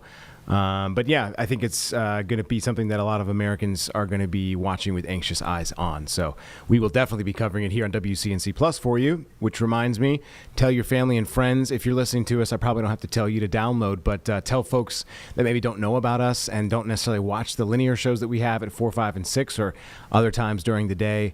To turn us on when they can and download WCNC Plus, because we always have breaking news just like what you saw and what we're about to show you here on WCNC Plus to let you know on. So go back to this accident on I-77 at this time. DriveNC.gov, refresh my screen here, saying that this accident still going to be moved out of the way by 250. And in fact, as you can see, a medic ambulance is on scene. I did not see anybody transported, Carlene. I didn't see anybody either. And also, one thing to say about the drive-in times, they're very vague when it says they're going to be. They're very like, flexible. They could be either. But it seems like they're wrapping things up. It does seem like they're wrapping things up. I would imagine there's got to be a tow truck for either one of these cars or maybe both. Yeah. It looks like it was zoomed in earlier. You could see the front end, like the front of the silver car is torn up. Okay. Is there like a spill on the ground as well? Does that? Maybe There's some type of or something. Looks like There's something something. like that. Yeah. And I don't know if the back left rear tire of that red. Oh, the red, yeah, it does look kind of torn up as well. I don't know if it's going to move. So we'll have to see. That could elongate the time here. But anyway, It's again. already getting a big traffic backup. Colin, I'm going to put you on camera 1 second so I Yeah, go can ahead. change the traffic camera so I can kind of show it's a little bit of a Yeah, so it's right at Billy lot. Graham Parkway on the northbound side, and it stretches all the way back almost near 45, where you get on from 45 to 77, which a lot of folks obviously travel from Ballantyne and South Charlotte from that area. Yeah. And then, you've got even farther than that into South Carolina, you got traffic and a backup already in 77. So, yeah, this is going to impact. Kind of shows the backup here. This is about 2 miles back. Yeah, it's going to be. It's not pretty. It's going to be an issue. Thankfully, though, it's not on the way that folks are going to be heading out of town, going south. If you are heading out of uptown, but those are heading into town tonight for any reason. I guess I'm trying to think if there's things going on tonight, but my mind is escaping me at this moment. Yes. But anyway, it says now 2 of 3 lanes are closed. So that look at that there. So that's a shift again. So anyway, again, just looking at this accident, we don't know. I haven't seen any injuries reported, at least at this point. It does not appear to be too serious, but obviously we'll correct that if needed. But again, we'll go back to this and update you on the situations when we can.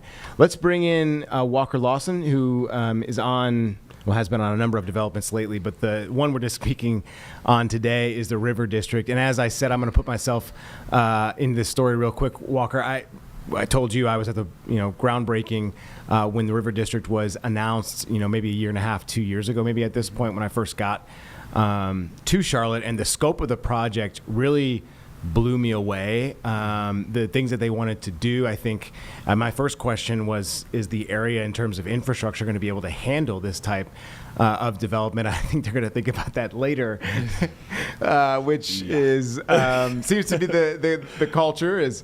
But anyway, we'll see what happens. There's a lot planned for this. I mean, it's going to be a large-scale mixed-use development. I'll let you run through some of the stuff, but 1,400 acres. It's big. It's massive. If you haven't been out there, it's by the airport. A lot of people have obviously voiced some concerns about, traffic with the airport, noise, that type of thing.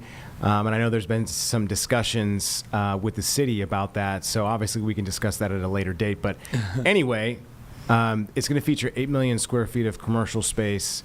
There's going to be retail space, multifamily units, and homes. So we'll start there. Talk about your, specific piece of the pie today, and what we need to update folks on this. Yeah, so the first resident is officially moving in, which this is a big deal because when I actually went out to the site in June, we had reported about how this is a project that was originally proposed in 2016, and shovels didn't hit the ground until 2023. So it's a project that has taken some time to get here, a little slow moving, but they were anticipating these homes not being built till September. So they're actually now a month ahead of schedule. Right. So we were able to see the first person purchasing their home. But as you said, this project is massive in scope. When you think about a new development, which I've done it all in my 5.5 months here so far, but when you look at developments, you really just think of new housing and new projects, and this is something unlike anything I have seen in the Charlotte area. You have this really, them tapping into sustainability. There will be a farm on the site that people will basically grow vegetables and be able to grow different products there. You have walking trails, you have commercial space, you have retail, as you mentioned. This is really a one-stop shop in a sense. They are touting it as something that when you move in, you won't have to leave to get the essential items, of course, except for people that have to work in person still that do not work remote anymore. But you will pretty much not have to leave the premise of the site. And it's kind of funny because, as you mentioned, traffic again being a concern. This resident that we interviewed today is moving from Huntersville and is kind of breaking away from all of that traffic that you see at exit 25. So definitely interesting to see a project of this magnitude. Man, can't wait. Obviously, this is the first step in a line of many, but a big step, I think, for this project. The big question is, I guess in Charlotte is alternative transportation, transit, that type of thing, right? And I know, there's obviously CATS, the service out there, but I think it's the Silver Line that might be the closest to that area. Yep. Has there been any discussion about how folks may utilize that? Because, let's be honest, and I've talked to Julie Kay about this, that really the culture in Charlotte really is to take a car and drive. I mean, that's the culture here in Charlotte, let's be honest, right? So it's going to take some, I think, getting used to and maybe some promoting and maybe marketing material to get people to ride public transit more often if they really are going to put money into transit here. Has anybody talked about that there in the River District? Yeah, so the people that I've spoken to, again, really thinking about driving. It's just this culture that we have here in the South specifically. So the first guy that's moved in got a bike, which is what a lot of people will be getting that move into the River District, and that is the River District giving these bikes out to residents as they're trying to promote them biking in and around that community. Okay. Of course, traffic is going to be a question, but there's a lot of road work that's currently happening out in that part of town that they're working on that's a part of this project as well. So you'll see a lot of road work out there on the site, but there really hasn't been much discussion about alternative transit options and what they're looking at out there. They're really just kind of looking at this as being its own, I kind of want to say a city within a city in a sense, because you're keeping them within this community inside the city of Charlotte. So I think that it'll be interesting to see how many people actually come and go on a daily basis. Do they actually leave this area for other items? You're going to have a grocery store there. There's going to be a school there. There's really a lot going into it. So we'll see kind of what that looks like in the coming months. But again, it's a project that they expect will take many of years, as you can guess. So, yeah. He joked, I hope I still have a job working on stuff out here 10 years from now. So that's going to be a long project ahead for people. Yeah, it's a long range or a long scope type of thing. And, I think that's the idea overall for microtransit and for Charlotte thinking about the future, really setting it up for folks who will come here, not necessarily for the folks who are already here, because it's going to continue to grow. So, but anyway, awesome. Anything else that we're missing that you wanted to kind of tell us about tonight? What time your story is? Let folks know that type of thing. Yeah, I'll be live out there at 5 and 6. So. All right, they'll be live 5 and 6. Yeah. All right, man. Appreciate your time. Of course, thank you. All right. We're going to go to Oakland real quickly. Carlene's telling me that the mayor, Barbara Lee, and other community leaders and elected leaders are coming together to denounce the president's, what they are saying, dangerous and reckless comments on August 11th that included Oakland. And what, again, they're saying, or I guess saying that is an alarming statement about sending troops to Washington, D.C. So we're going to go to this now. Certainly want to, because of the cameras, I'm going to ask that all the faith leaders, if you will please raise your hands. All our faith leaders in the city of Oakland, please raise your hands and be recognized. Thank you for your participation. Also want to acknowledge individuals, representatives from Assemblymember Mia Bonta's office, as well as Assemblymember Buffy Wicks. Are they in the house? Yes, thank you so much. From State Senator Jesse Arguin, yep, they're here. Thank you so much. And certainly Supervisor, Alameda County Supervisor Nate Miley's office is here. Thank you so much. Appreciate all of you being here on today. But we have some individuals that really are on the front lines doing the heavy lifting. Our city council members, the ones that are advocating on our behalf, the ones that are shaping and directing policy for the city. And so we are certainly fortunate to have with us our city council at large member Rowena Brown. And then following Rowena will be a fierce advocate and defender of this city, which is our council member Carol Fife. And then also following council member Carol Fife will be City Council Member Zachary Unger. Let's come in that order, please. Thank you.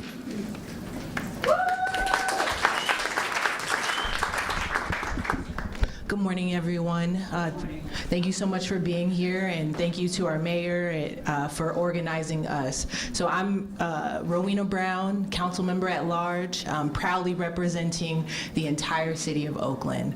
And so as we've heard already from our mayor and our federal leadership, they've really made clear that, Trump's rhetoric is not by any means representative of who we are. And it does not define Oakland now or the future that we are working on creating together.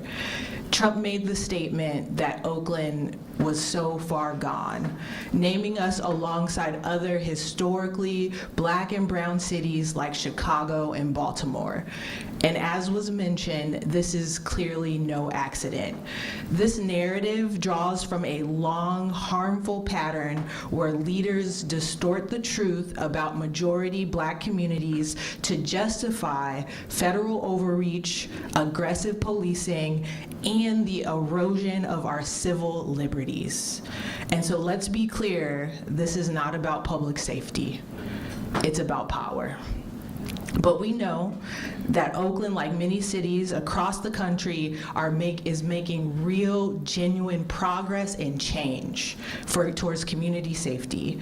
And each and every one of us in this room are fully focused on advancing policies and initiatives that focus on making Oaklanders safer and uplifting the vital work of our community-based organizations and all of the many government partners that share the same vision. And so our city, as was mentioned, has never been defined by fear, but is defined by ourselves, working together for a brighter future. And so yes, we have some challenges, but all of us are really working to face those head on, and we'll continue moving forward with determination, despite those who seek to underestimate the strength and resiliency of our city that we love so much, Oakland.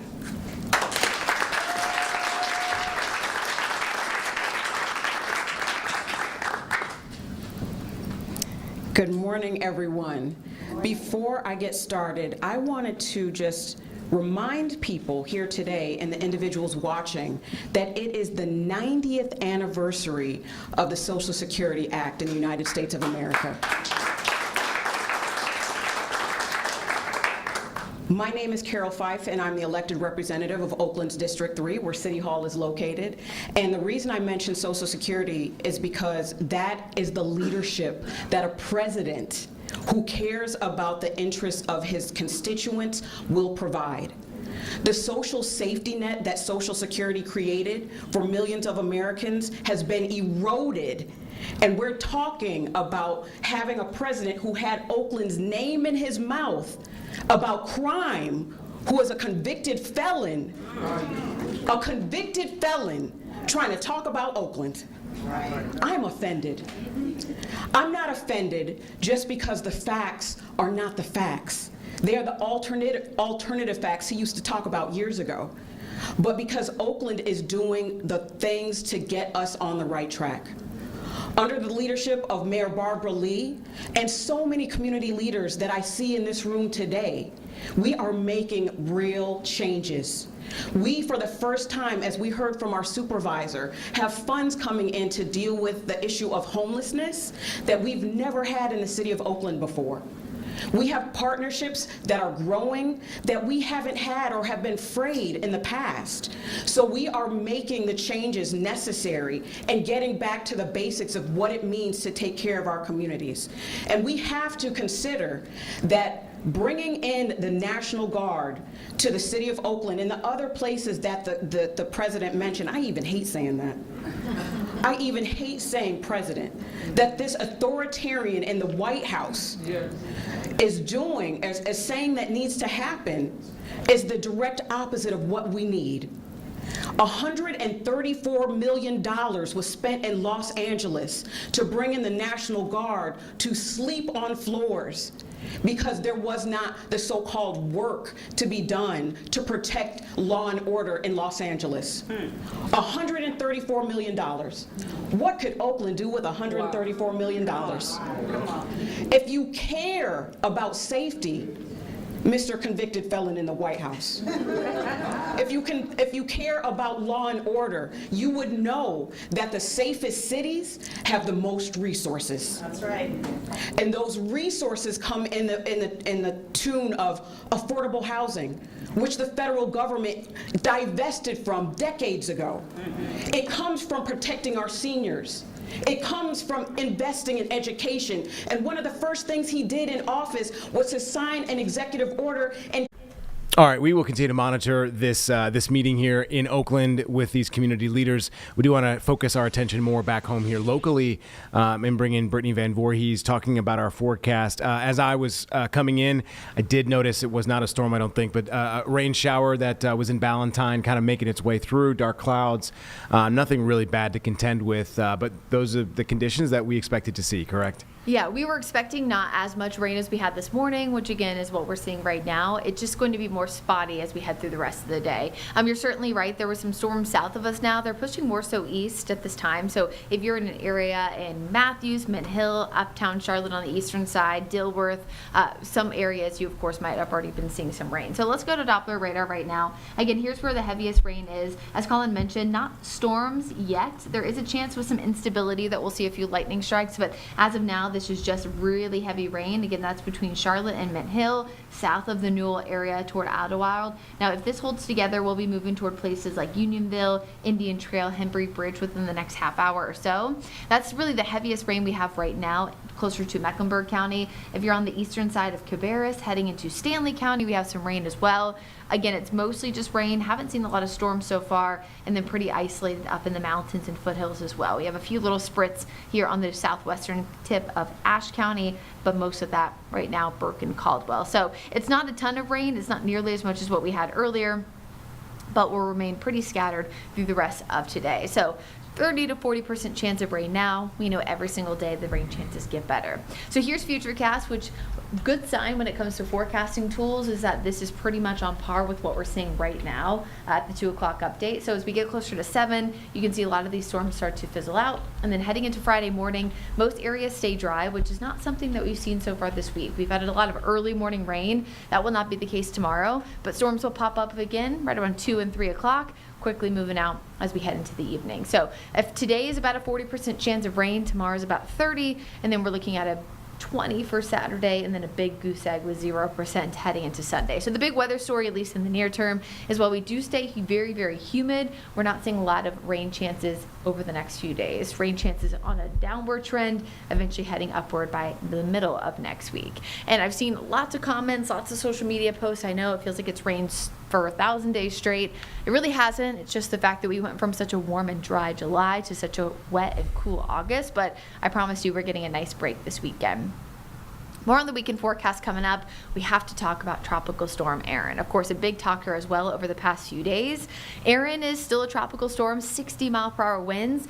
Biggest change with the latest update is not that the storm has become any changing, I guess, of status, but it is starting to increase the winds. So that is an indication of strengthening. We're starting to see better organization. So winds up to 60 miles an hour, which means Erin is just about 10 to 15 miles per hour away from reaching hurricane status. Still expected to become a hurricane, still expected to become our first major hurricane of the 2025 Atlantic hurricane season, but we're still seeing that pretty consistent trend toward the north and northeast, which is always good news. Here's the intensity forecast on a category scale. You can see, again, starting at a tropical storm, getting to that major hurricane criteria. Sometimes when you saw the track and you can see the numbers, it's hard to kind of quantify that, but this is the latest intensity forecast. So today a tropical storm, Friday a hurricane, Saturday a major hurricane, Category 2 hurricane, and then a major hurricane by Sunday, which this is pretty typical when you have a lot of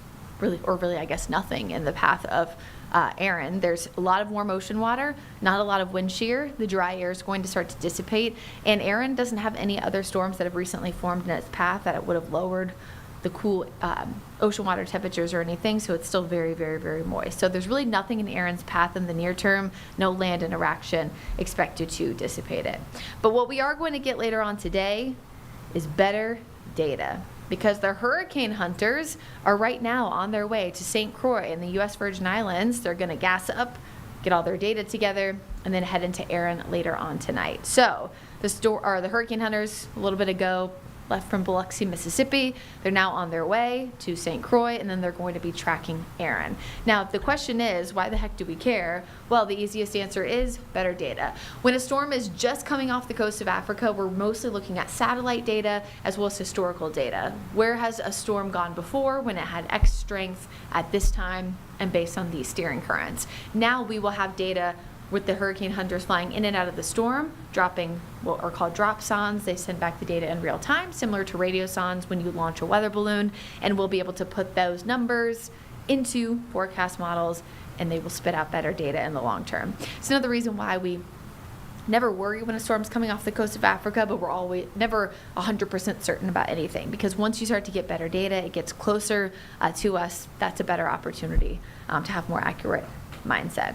I think the biggest thing right now, if I had friends or family, let's say who lived in the Outer Banks, I would want them to be preparing for elevated wave heights and probably higher rip currents by this time next week. But am I concerned about a direct landfall in the Carolinas? Not at this time. But across the rest of the eastern seaboard, especially the New England states, they would likely be, if Erin took its exact track as expected, a little bit more impacted by the center of circulation because it's expected to be a little bit closer at that time. So again, coastal spots, you can get wave heights higher, elevated high tides, a little bit of minor storm surge and rip currents, even if a storm is hundreds of miles away from the coast. So that's the thing, if I lived along the eastern seaboard, I would be monitoring closely. Thankfully, we're still in pretty good model agreement about that trek to the north and northeast. I know we've talked about this a lot over the past few days, but it has everything to do with steering currents. If a storm doesn't have steering currents, it has nothing to pick it up and move it. In the near term, strong high pressure is pushing it westward. Eventually, those high pressure troughs or high pressure ridges break apart, allowing for a perfect track to the north. I'm going to back this up again, just so if people at home want to see this better. I'm going to go really, really slowly. So bear with me. So there's the westerly movement. Again, there's the storm. If you look at the little circle at the middle part of your screen, that's Erin. So notice it gets push, push, push westward. Of course, there's clockwise rotation around a high pressure, and that's what's moving it west. But then notice as they break apart, what happens? Well, the same ridge of high pressure that was first moving it west is now pushing it northward. And then with these highs breaking apart, storms take the path of least resistance, as most people do, right? So as it takes the trek to the north and northeast, it gets picked up by a trough of low pressure and pushes away from us. Again, the major question is not will that happen, it's when that will happen. So again, not something we're concerned about, but something we're certainly monitoring. Storms in the near term, very scattered. Pockets of heavy rain, yes, a little bit of lightning, but nothing too crazy, not nearly as much as we had this morning. And then again, as we head into the weekend, much better weather on the way. Erin is going to be a storm that we've already talked about a lot, a storm that we'll talk more about. I will also remind folks that there's more tropical waves that will come off the coast of Africa for the rest of the summer, so it's not the only storm that we'll have to keep an eye on at some point, but at least again in the near term, not something I'm worried about. Chief Meteorologist Brad Panovich, of course, will have a lot more about Erin. He'll be able to kind of look at the Hurricane Hunter data and have a better idea of changes or maybe no changes that we'll have seen at that point. Data will probably not be in by the live weather impact show, Colin, at 6:30, but certainly he'll be able to give some updates on what the Hurricane Hunters are seeing with the 11 o'clock newscast. So I think that will be very, very telling, especially over the next few days with Erin. So finally, it's within the threshold that we can get some Hurricane Hunter planes in there. Yeah, for sure. And it's nice to see our highs just dancing around the lower 90s, 90 degrees in general. So it's nice to see that we're getting back to normal in that regard. And that summer is not leaving just yet because we know fall is around the corner. So yeah, it'll be a great weekend. So yeah, hopefully you're able to get outside with the kids, but just make sure you stay cool. Yeah. I mean, I think anybody can handle the heat we're about to see after the hundreds and the feels like temperatures we've seen throughout the year. So hey, but we see short-term memory loss. We've been in the 70s, so maybe people have forgotten. Yeah, honestly, it felt great today. I know the humidity's up there, but I think we keep that idea of that 100-degree heat in mind and just be thankful for the heat that we're seeing. Yeah, all about comparison. That's right. All right, Brittany, thank you. And don't forget the Weather Impact Show tonight here on WCNC Plus at 6:30. Our Weather Impact team does a great job with that, going into more detail So we'll do that again tonight for you, as we do weekly, Monday through Friday. We do and are about to go to a big event in regards to how this could change redistricting across America. In fact, there is a press conference happening right now where Governor Newsom is about to speak. And he's been emphatic about warning the Trump administration about what is happening in Texas, what Governor Abbott has done, and some of the other representatives in the state of Texas in regards to redistricting and drawing new congressional maps in Texas. So this is a major announcement in response to Republican-led efforts that have happened in Texas. And in fact, this could be the start of other states such as Missouri, Indiana, New York, Illinois having to start to weigh mid-decade redistricting in light of Texas's effort. This is all about control of the House at the Congress or at the congressional level. And let's not forget, North Carolina has had a role in this. And in fact, just in June in 2025, there was a trial held, a federal 3-judge panel conducting a trial in June to hear arguments on whether there's been this challenge of maps that's been illegally diluting black voting power. So we're still waiting on affirmative response to that. But as of August 7th, there has been nothing, a final decision here in North Carolina. So that will obviously be something that we'll be speaking of as we get into 2026 and the election. So we'll go to this, which is live here on WCNC Plus, but this is happening in California. To stand with us, to put protections in our California Constitution, and guess what? 67% of Californians did that. So today I'm standing before you again, asking those same Californians to once again protect reproductive freedom, protect the values of California, and stop Donald Trump.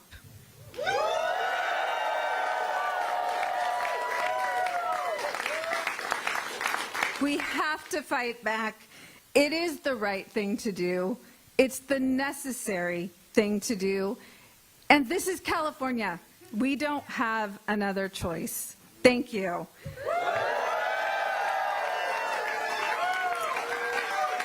And with that, it is my pleasure to introduce Erica Jones with the California Teachers Association. Thank you.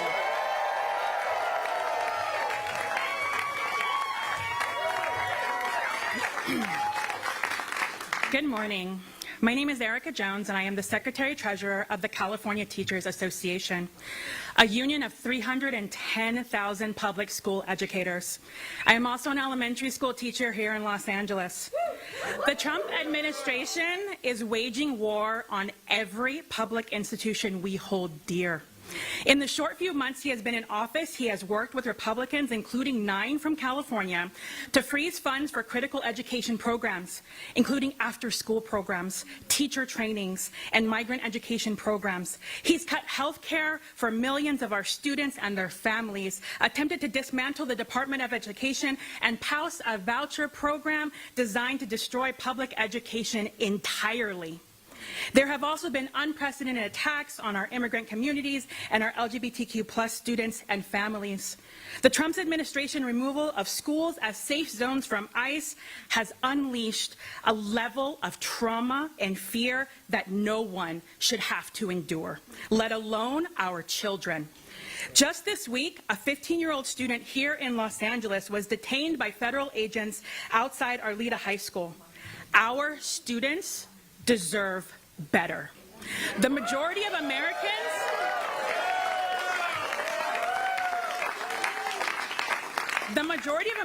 are not with him on these vicious attacks. So what does Trump want to do? Rig the next election and steal our right to fair representation? He wants to stack the deck to keep slashing public services to pad the pockets of his billionaire donors? I taught my kindergartners to be kind and to help each other, not to cheat and be a bully. Y'all 5-year-olds get it. Why can't he? I'm here today because educators across California, from Calexico to Crescent City, are ready to fight back. We spent months reaching out to the 9 Republican representatives in California. Several refused to even meet with their local teachers in their offices. Some lied the races and promised they wouldn't vote for draconian cuts to our schools and our health care, only then to go back to D.C. and side with Trump and vote to harm our kids and our families here in California. Given these extreme threats and these corrupt politicians who will throw their own communities under the bus, our union stands in full support of this ballot initiative. We are ready to do whatever it takes to stop this power grab and fight back against any and all attacks on our democracy, on our students, and on public education.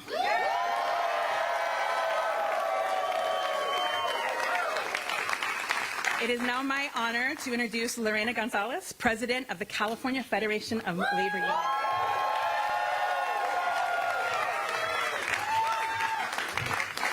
So, good morning. My name is Lorena Gonzalez. I am the President of the California Federation of Labor Unions, AFL-CIO, representing 2.3 million workers throughout the state, over 1,300 different local unions from every sector you can imagine.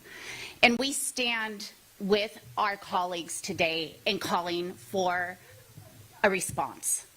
And I'm going to say that very clearly. This is not something we take lightly. We voted on this, and it was unanimous among our unions for one reason. We're not a partisan organization. A lot of people forget that. We have Democrats and Republicans. And we understand that some of our members even voted for Donald Trump. We understand that.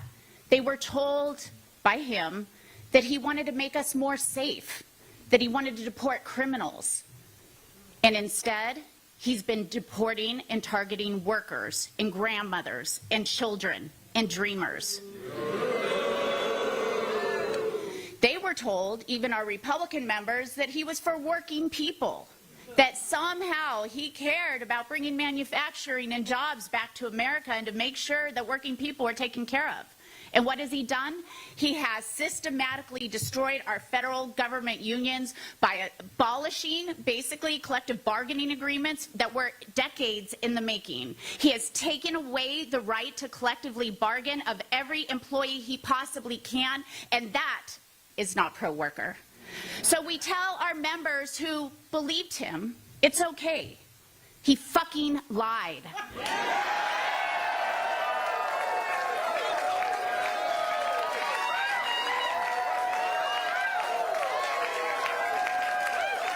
Sorry about that, folks. This is a live feed. We don't have much time to try and get in front of that.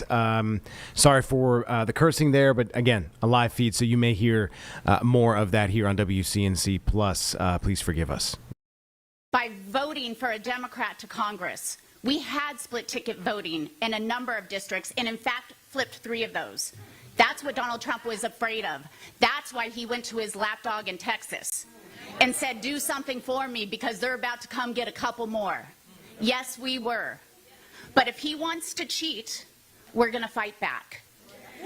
We are tired of lapdogs. We want people who are independent, not obedient.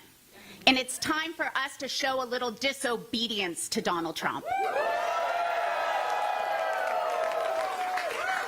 It's time for us to fight with everything we have, because if we care about working people, and I very much do, and I know the people behind me do, if we care about unions, the right to make better for your life, to work a hard day and be able to come home and afford a house, to put your kids through college, to put food on the table, if we care about this, then we have to fight and make sure elections are fair. We have to make sure that there is a check in Congress, and California can unilaterally do that. And we are proud to stand with our governor, Gavin Newsom, who is ready and asking us to fight back. We will fight back every single day, and we will go to every one of our members and every member of the public to remind them that if you care about your future, if you care about your kids' future, you have to recognize this. I don't care what your job is. I don't care what part of the state you live in. I don't care where you came from. You have more in common with an undocumented farm worker than you did with the fucking billionaires who are causing this problem in the first place.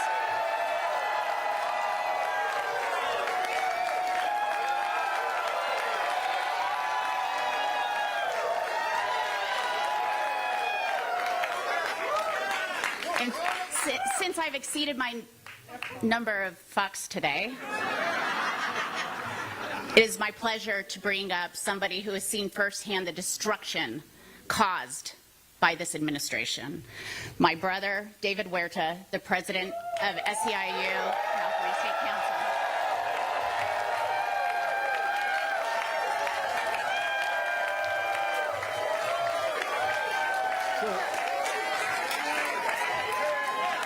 So I see a lot of union members in the house.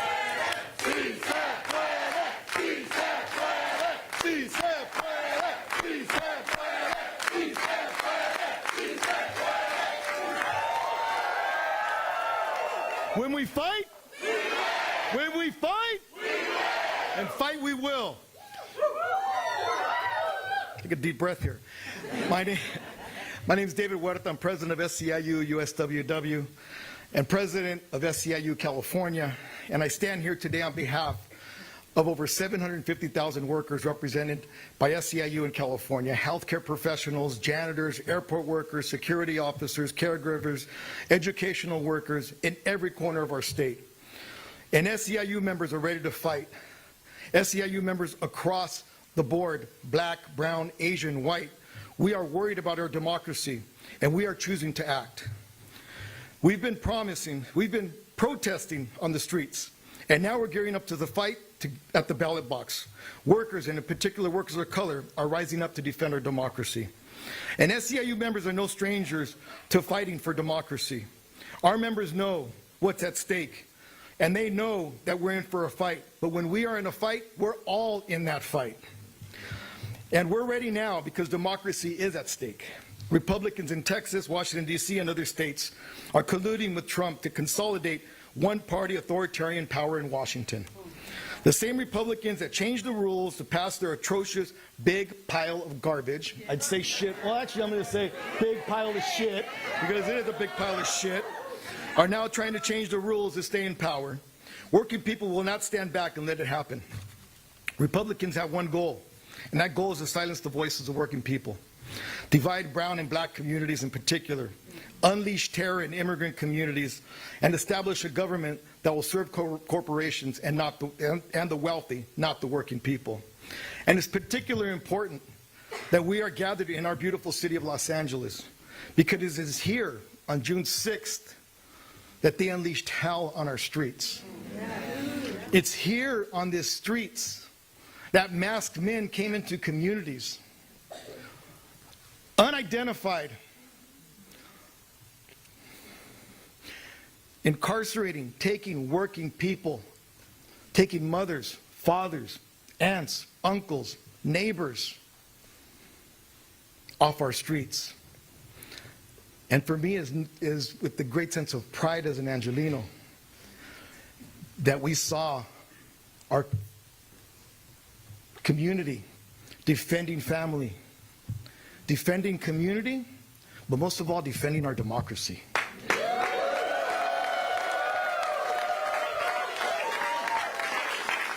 And we will continue to defend our city, we will continue to defend our state, we will continue to defend our families, and we will continue to defend this democracy with all the power of nonviolent action and with the power of our vote. We have no intention to let up at all in this effort. We must have a response to those who choose to do this, and we cannot allow the voters in this country to be disenfranchised, perhaps permanently, by the actions of an authoritarian. SEIU members care too much about fairness, about our right to vote, and our democracy to let that happen. And we do not back down from a fight. We support Governor Newsom and the legislative leaders who are committed to taking bold action to protect our democracy. California voters must be given the chance to save our democracy. And I trust California voters will save our democracy. We will not sit silently while extremists manipulate elections, disenfranchise the majority of voters, and take away our rights.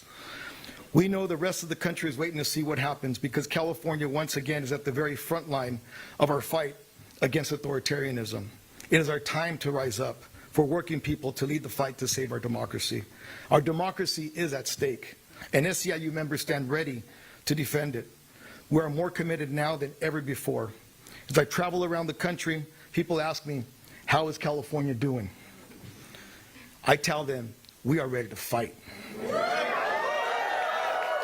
And that's why we're here today. And if you allow me, I'd like to say in Spanish a few words. Primeramente, es un orgullo estar aquí hoy día. Mi nombre es David Huerta, presidente de SEIU USWW y presidente de SEIU California. Representamos a 750,000 trabajadores en todo California. Y estamos aquí hoy día. Hoy día porque ahorita nosotros tenemos que tomar una decisión como votantes en este país, en este estado, este gran estado. Right? Nosotros tenemos que tomar una decisión a defender nuestra democracia. Sabemos las consecuencias del resultado de las elecciones de noviembre y lo estamos viviendo en este momento, en este tiempo. Y ahora tenemos que tomar una decisión, a corregir los errores de noviembre y tomar un voto en este noviembre para defender la democracia de este país. Vinimos aquí a este país para una mejor vida. Vinimos aquí a sacrificar para nuestros hijos, a trabajar, a construir. Y nuestra contribución es algo que se debe respetar. El mano de obra se respete. El mano de obra es digno. Y el mano de obra lo vamos a mostrar en noviembre. Porque jamás vamos a tomar decisiones decidiendo nuestro voto por el costo de un huevo en vez del bienestar de nuestras familias. Y hoy día empieza esa lucha a corregir el error que hubo y a defender nuestra democracia, nuestra casa, nuestro hogar. Y vamos a seguir defendiendo este hogar que es este país y vamos a hacerlo en noviembre. ¿Se puede? ¡Sí! ¿Se puede? ¡Sí se puede! ¿Se puede? ¡Sí se puede! ¡Sí se puede! ¡Sí se puede! So, it's now my honor and privilege to introduce a friend and a leader. On behalf of my family, on behalf of all of us in California, with great gratitude, Assemblymember Isaac Bryan.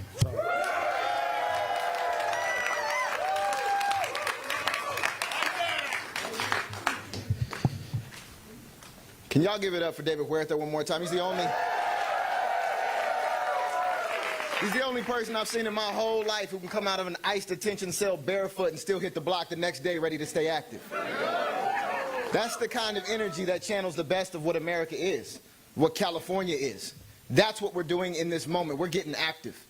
For me, this feels a little bit personal. Many folks know this. It's in the bio. I was born in Texas, Dallas, Texas. Lived there until I was 7 or 8 years old. California raised me. My little brother Bobby, who didn't grow up with me, lived in Texas his entire life. And he flew out here this week so he could be a part of this moment. Because just like those 55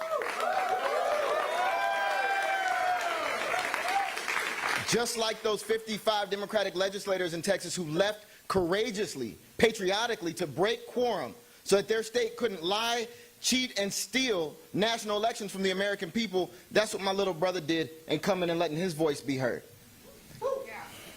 This isn't about redistricting. Don't let anybody tell you it's about redistricting. I've seen a few different polls. Do Californians hate gerrymandering? Yes, we do. Do the American people hate gerrymandering? Yes, we do, and we absolutely should. That's not what this is about. This is about whether we will let the authoritarian in the White House break our democracy while we sit silent, while we take a high road that doesn't exist anymore. Now isn't that moment. Now is the time to square up and defend all that we deserve, all that we've built, all that makes this country truly great. And it's really special to start this off here in Los Angeles. Goodness gracious, LA. We had the biggest fires we've ever had in our city's history. And what happened when they denied us federal aid? We rallied together. We created mutual aid. We stepped up for one another like we should. And then they came with ICE, and they ran through our streets looking for families to separate. And what did we do? We took hundreds of thousands to the streets to stand up and defend folks who were struggling. And then they sent in the military, and then the governor sent them packing. And now... And now, as they're coming for our democracy in its entirety, we are not going to stand down, sit by, turn the other cheek. We are ready to squabble up. We're ready to put this on the ballot. We're ready to organize, and that's exactly what we came to do.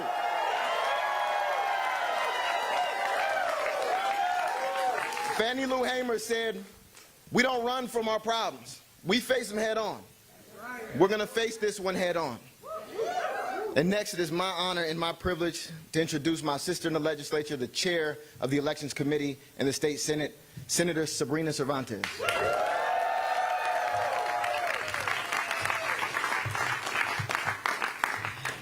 Today, we are at a flashpoint, a crisis set in motion by Donald Trump and Texas Republicans who see the writing on the wall. In Texas, politicians are redrawing the congressional maps so that they can choose their voters instead of letting voters choose them. They are silencing working families, Latino voters, black voters, and propping up an authoritarian presidency. That's not democracy, that's cheating. Here in California, we do it differently. We have an independent citizen, not politicians, drawing our map so that every vote counts equally. In California, we believe voters should have the final say at the ballot box on any changes. The American people have made it clear. People want their health care, not tax cuts for billionaires. People want lower prices for working families, not tariff taxes that are costing American consumers hundreds of billions of dollars. People want a government that trusts science and fact, not secret police dragging innocent people off the streets into unmarked vans. They know their cruel and draconian policies are failing, and they can't win in competitive districts. So instead of earning the voters' trust, they're trying to cheat their way to victory. We've seen this pattern before. When Trump doesn't have the votes, he manufactures them. Last week, our colleagues in Texas told us about being tracked by the FBI, facing bomb threats, facing death threats. This is the reality that they are living. Republicans like Trump and Abbott have the power to stop it. They refuse. This power grab will not just stop in Texas. If they succeed there, they will try it everywhere. We must be ready to fight because it is our duty to stand up and push back. The stakes are far too high for anyone to sit on the sidelines. The 2026 election could be our last chance to check Trump's reckless abuse of power. Hey guys, we're monitoring the situation. This is ICE activity right outside or right near the Governor Newsom event. As you can see, police, in accordance with some federal agents, it seems like, that are coming or near this event. So we're going to continue to watch this and monitor it. We'll keep it obviously in the back or bottom right-hand corner, as you can see. But obviously some breaking developments as this is ongoing inside. And what you're seeing right in that box there is what's going on outside. Giving up.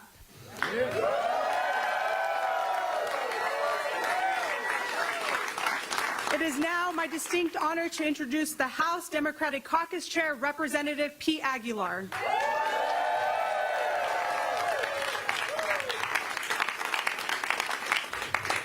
Thank you so much, Senator Cervantes. I'm Pete Aguilar. I'm chairman of the House Democratic Caucus, and I'm proud to be here on behalf of my House Democratic colleagues in California. We're here today because the Republican-controlled Texas state legislature wants to rig their congressional map at the request of Donald Trump to make it harder for Democrats to flip the U.S. House and to hold Donald Trump accountable. And Texas isn't alone. Other Republican-led states are making deals with the president to try to do the same thing.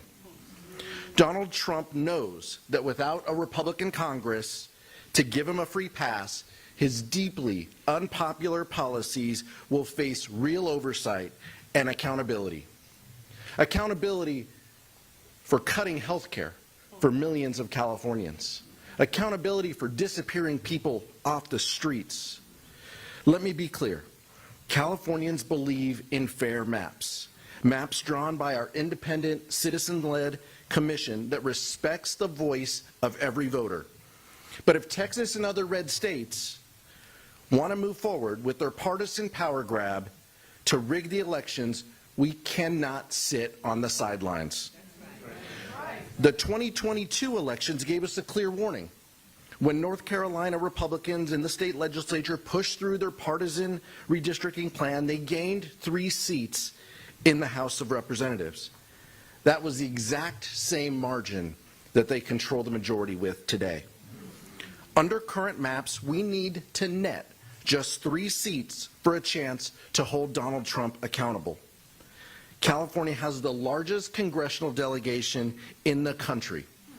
And with that comes the responsibility to lead the fight against attempts to steal power from the American people. We have to fight to protect our democracy. Because if we don't, the harm of this Trump administration inflicting on our country is guaranteed to go unchecked as long as he is in office. Unlike Texas, where they are blatantly disregarding the Voting Rights Act in an attempt to disenfranchise voters, California will hold firm to our values. We will honor the Voting Rights Act and respect the civil rights of our voters. The California Democratic Congressional Delegation and the House Democratic Caucus stand united with Governor Newsom and thank him for his leadership to lead our state legislature at a time to defend the voices of the American people and to stop this Trump-led power grab. We will take this fight to the ballot, and we will let the voters decide, because I know California is ready to lead this fight, and we will not back down.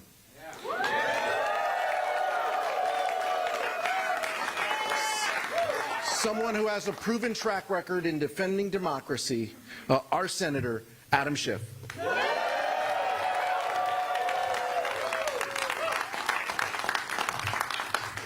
Thank you, Pete, and thank you for the amazing job that you do. Folks, we are at a precarious moment in our nation's history. All of us in this room who have lived in the generation post-World War II, we're used to growing up in a world of ever-increasing freedoms. We saw new democracies being born. We saw walls coming down. We saw our freedoms expand, the freedom to speak our mind or practice our faith or to love whom we would love, and we thought that this was inexorable, that it was like the moral arc of the universe always bending towards justice. Until suddenly we found ourselves in a world where it was not bending towards justice. Until suddenly we saw not new democracies being born, but new autocracies. Instead of seeing our own rights here at home expand, we saw them start to contract. And we have come to learn, much to our shock and astonishment, that this thing we call democracy is fragile. And now we are on the precipice of another great threat to our democracy, and that is this effort by Donald Trump and Republicans in Texas to take people's vote away, to make the votes of those in California worth less, by taking lines in Texas that are already horribly gerrymandered to elect Republicans and making them worse. This is a president who has never viewed himself as a president of the United States of America, but only as a president of some of the states and some of the regions that voted for him. This has never been the case in America. But I will say this, you come after our votes in California and we will fight you tooth and nail.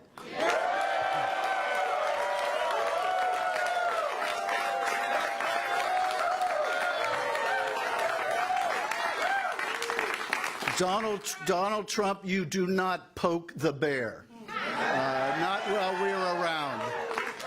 And people need to understand why he's doing this. They just passed in Congress the most reprehensible bill, their big ugly bill, that is raising health care costs for millions of people. It's going to cost millions of people their health care. As we stand here today, notices are already beginning to go out to tell people their health insurance costs are going up by 50% or 70%. People now, parents that are off buying back-to-school things for their kids, are seeing backpacks up 30% because of his stupid tariff wars, and pens and pencils costing even more. They're having to tell their kids they can't engage in certain extracurricular activities because they just don't have the money. People losing their health care, their costs are going up. This guy ran on a platform of bringing down the cost of the American people, and he's a failure. He's a failure. Costs continue to rise, but take solace in this. As you, the American people, are paying more and more for your everyday lives, Donald Trump's economy is going great. His personal economy is great. He's building a $200 million ballroom for himself. He just got his third Air Force One. He's making more money for himself and his family than he ever has in his whole life put together. He doesn't give a rat's ass about you. Not in California, not in Texas. He only cares about himself. It is his underlying corruption that is responsible for the reason why you are struggling hard to make a living. And we are going to fight back. We're going to make sure that here in California, your vote matters. If they're going to play with fire, we're going to fight fire with fire. And let me just say this to quote our wonderful governor, Donald Trump, thank you for your attention to this matter.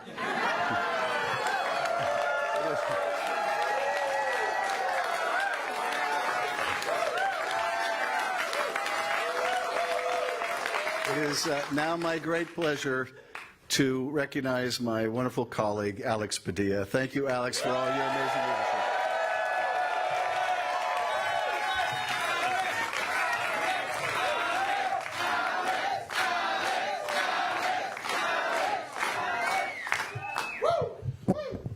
I'm Senator Alex Padilla. And I have a question for the people of California. Are we ready to stand up for our democracy? Are we ready to speak up for our democracy? Are we ready to vote this November and defend our democracy? I thought so. Look, let me also add a little bit more light as to why we are here in this moment. It's been nearly 7 months of this Trump administration. And when we stop and look at it, you can't help but come back to the words costs, chaos, and corruption. Right? The costs on working families keep going up and up. These failed tariff wars are increasing costs for us. When you deport workers in agriculture and construction, you can't wonder why the cost of housing goes up and the cost of food goes up. Billionaires are getting their tax breaks, but working families are paying the price. Chaos. It's not just these on again, off again tariff wars out of the White House. It's what's happening as communities are terrorized in the city of Los Angeles, throughout the state of California, and beyond. That's right, when masked agents come out of unmarked cars and disappear people, that is intentionally created chaos, violating the Constitution. Not just bad for democracy, it's also bad for the economy. But worst of all is the corruption. And I won't get into the ways that Donald Trump and the whole family is enriching themselves by leveraging this position. We're here to talk about what's happening in Texas and California as it pertains to redistricting. When Donald Trump...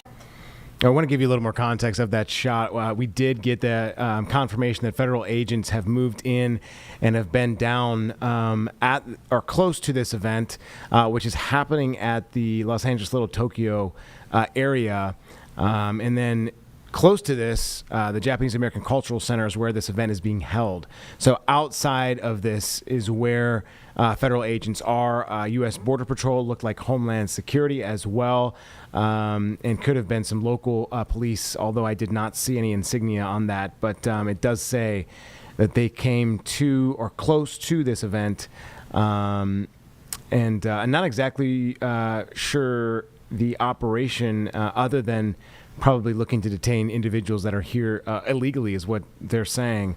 But again, we don't have any other details on federal law enforcement operations that are ongoing in the LA area. So again, we'll continue to watch this as we are watching inside and outside images of what's going on right now in LA.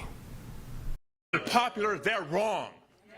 And the only hope they have of keeping power next November is to rig the system. And so that's what they're doing. They're rigging the lines, they're rigging the system, they're trying to rig next year's election, and California's not going to stand for it.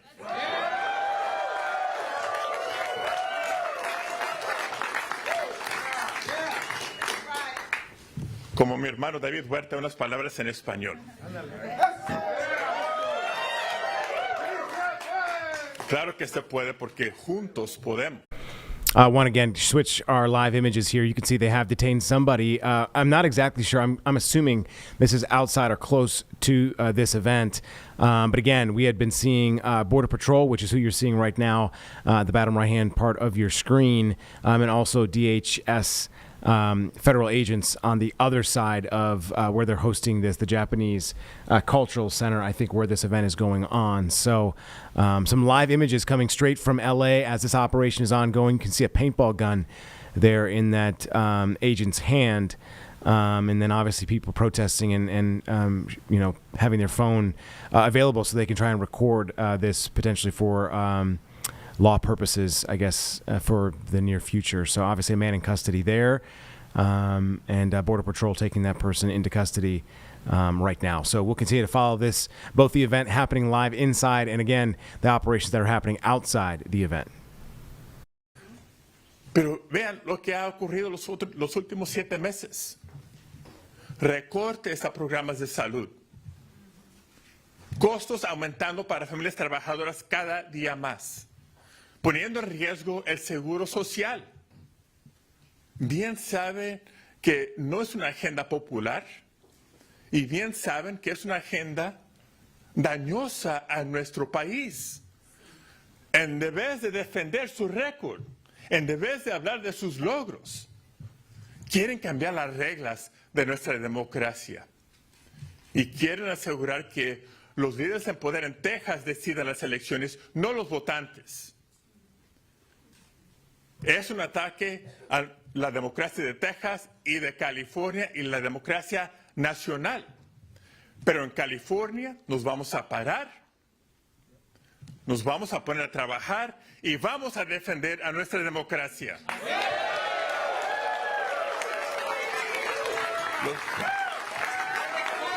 Este noviembre los votantes de California van a determinar si seguimos con una democracia fuerte o no. Es la cuestión, la pregunta de hoy. So this November, the people of California. All right, guys, KNBC is doing some rolling coverage of what's happening both outside and inside, and we're going to go to this, and we will come back when Governor Newsom, as you can see, he was just on the stage, so I'm assuming he will speak potentially after the senator is done. We're going to go to this coverage right now that is happening in this moment. In order, what you saw here was the Custom and Border Patrol violating law and order. The court decision said this was not supposed to happen. It was not supposed to happen based on somebody's physical appearance, based on the language that they speak, or the type of work that they do. This was an exact violation of that. Mayor Bass, what will you do to protect our Latinos community? Go ahead. You know, the commander said that there was. And folks, we just want to let you know, this is Mayor Karen Bass, the mayor of Los Angeles, on the phone with our content partner in Los Angeles, giving her live reaction to the scenes you're seeing right now. Substance to this at all. I guess they felt that they had to go away with at least one body.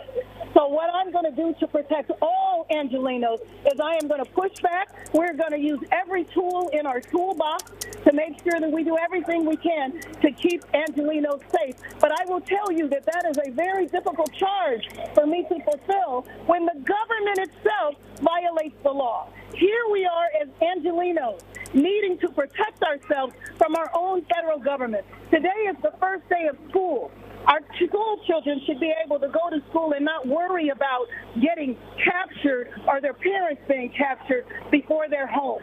And so, to me, this is just an egregious insult to that. Oh, excuse me. You know, I am so sorry. Let me introduce the councilwoman from the area, Isabel Gerardo, and also the assembly member, Mark Gonzalez. Thank you so much, Mayor. Yes, our community members alerted us early on that this was happening about 15 minutes ago. We were coming from the Skid Row campus opening, and we were there. When we were alerted that ICE was here on site, they took away a man. They didn't have a warrant. We asked repeatedly for a warrant. They wouldn't produce one, and they put him in a van, and they left. And they were pointing their, I don't know, it seemed like guns or weapons at civilians who are not armed, who are not throwing anything, who are peacefully protesting and trying to make sure that their neighbor was staying and was safe. Council members, a quick response for you and for the mayor today to come here to the scene. How are you all made aware of what was going on here? Did community members call you? You heard from community members. Community members, we have a rapid response network. I mean, one of our staff lives in Little Tokyo, sent us a video of ICE outside of the JANA Museum, and immediately came over from Skid Row campus, and the mayor came over here. And we have rapid response teams here in the city of LA that are putting their bodies on the line to protect residents from being taken an unconstitutional right being taken away from them unconstitutionally. Look, my name is Mark Gonzalez, and I have video of when the van started showing up. My staff is out here. I was inside with the governor when this started to unfold, and I want to echo the words of our mayor and our council member. This is the act of a coward, of a president who's trying to take hostage of our democracy. What we were doing in there today was delivering democracy for the sake of the rest of the nation. And what we are going to be doing next week is redrawing those lines to make sure that we sustain democracy that is being hijacked, that is being kidnapped like the people here today who were kidnapped by this president with no warrant, with no due process. And so I was in that press conference today, but I came out when my staff said that folks are being detained against their will. Tough guy. Clearly decided, coincidentally or not, that this was a location to advance ICE arrests. Indiscriminate? Perhaps. We'll find out later. It was certainly indiscriminate when a 15-year-old disabled boy had a gun put to his head in Los Angeles trying to go to school just a few days ago.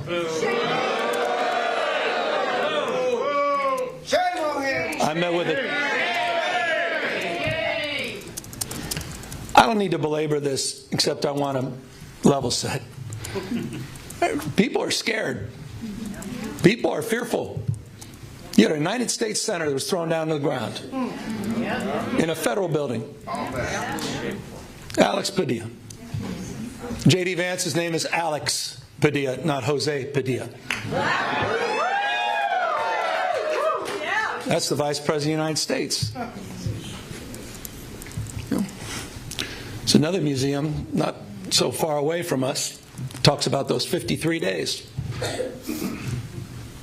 Some of you know what I'm referring to. Wake up, America. This is a serious moment. Wake up to what's going on. Wake up to the fear, the anxiety. Wake up to what's happening, not just here in Los Angeles, where we saw our streets militarized. We saw our due process rights thrown out the window. You heard the word disappeared. I was with a 12-year-old boy born in Oxnard, California, whose mother and father were disappeared. 20 years going to the same packing facility every single day. He didn't even know how to get back into his own home, into his own house. Had no brothers and sisters. He has now disappeared in an attempt to find his parents. That's Trump's America. That's the moment we're living in. So these are sober times. And so I'm deeply grateful to all of you for standing up and for being here today. I'm grateful for all the elected officials that are here, members of Congress, not just our 2 U.S. senators, to members of the California legislature for having the courage of their convictions, for standing tall and standing firm, to recognize today is Liberation Day in the state of California. And as Senator Schiff said, Donald Trump, you have poked the bear, and we will punch back. Here's the good thing about California, folks. We're the size of 21 state populations combined. We're the fourth largest economy in the world. We're not a small, isolated state. I know they say don't mess with Texas. He doesn't believe in the rules. And as a consequence, we need to disabuse ourselves of the way things have been done. It's not good enough to just hold hands, have a candlelight vigil, and talk about the way the world should be. We have got to recognize the cards that have been dealt. And we have got to meet fire with fire. And we've got to be held to a higher level of accountability. So that's what this is about. It's not complicated. We're doing this in reaction to a president of the United States that called a sitting governor of the state of Texas and said, find me 5 seats. We're doing it in reaction to that act. We're doing it mindful of our higher angels and better angels. We're doing it mindful that we want to model better behavior, as we've been doing for 15 years in the state of California with our independent redistricting commission. But we cannot unilaterally disarm. We can't stand back and watch this democracy disappear. We can't stand back and watch this democracy disappear district by district all across this country, not just in Texas, but in Missouri, where J.D. Vance went just a week ago, in Indiana, in places like Ohio, in places like Florida. We need to stand up, not just California. Other blue states need to stand up. We need to be firm in our resolve. We need to put back. So we're here in that light. And I'm grateful to have remarkable partners in the legislature.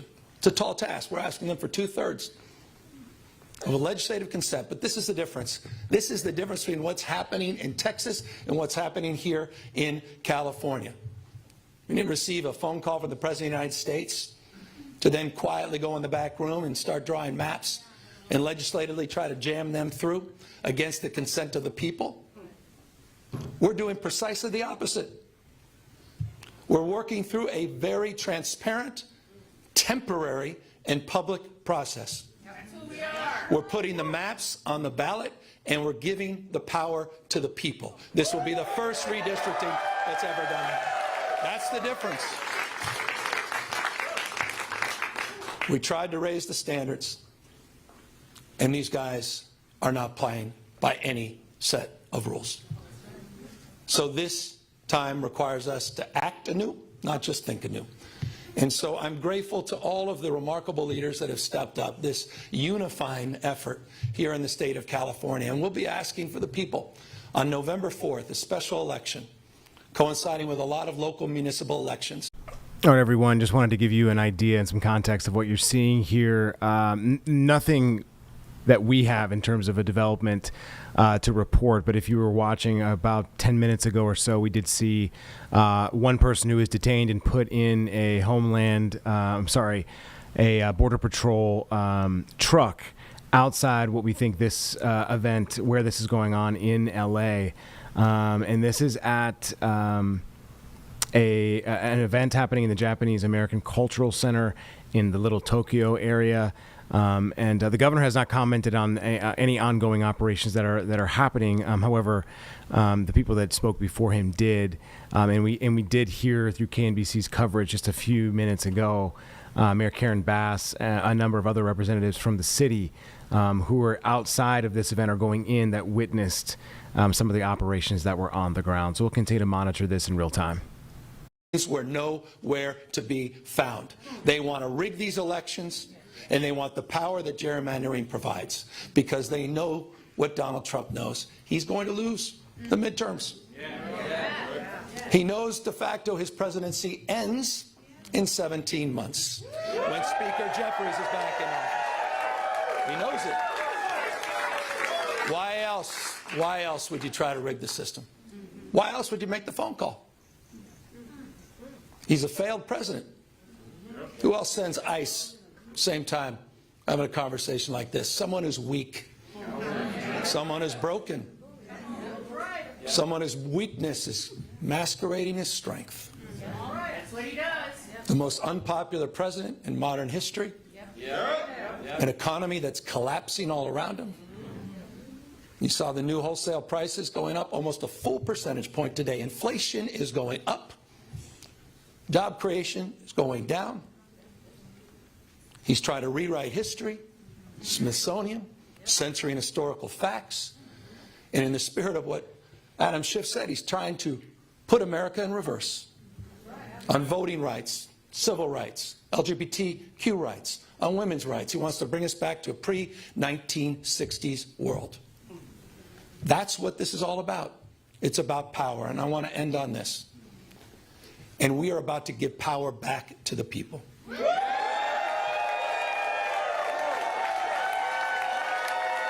You have, on November 4th in California, you have the power to stand up to Trump. You have the power to declare that you support a system that is not rigged. You have the power on November 4th to stand up for people that are being bullied.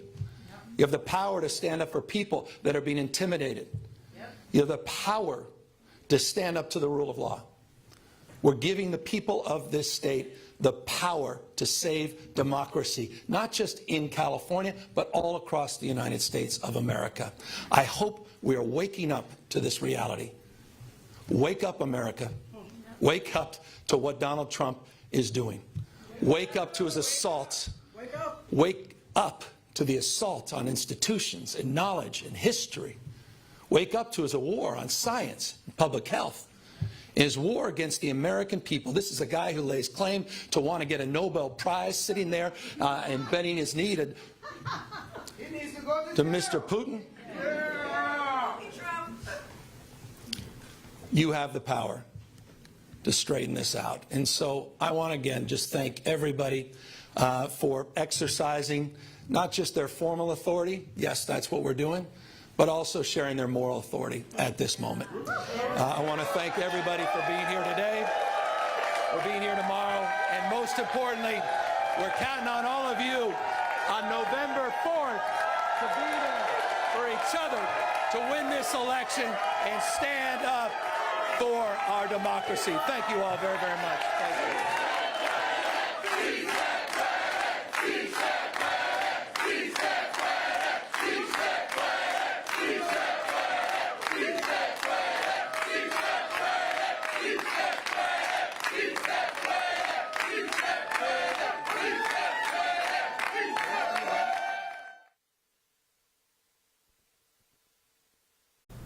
All right, taking you out of this press conference, you can hear them say "si se puede," which means yes, it can be done in Spanish. So some very interesting comments. We're going to go back to KNBC as they are on the air right now, monitoring their operation outside of this venue. Patrol, they said they were roving operations. At least one person, as we see there on screen, being taken there. Apparently from our news shot before, we saw that person had a Mexican flag. This was all happening, again, outside of the event there in Little Tokyo. Speaking of Border Patrol, agents had to, we have sound from what they had to say about that man being detained.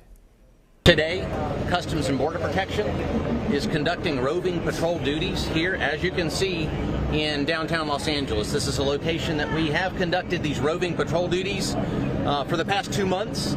We've been here over 2 months, and as you can see today, we did make an apprehension just a few feet from where I'm standing. The reason for these roving patrols and the reason for our presence here in Los Angeles is to make, first off, Los Angeles a safer community, a safer place for us to live and work.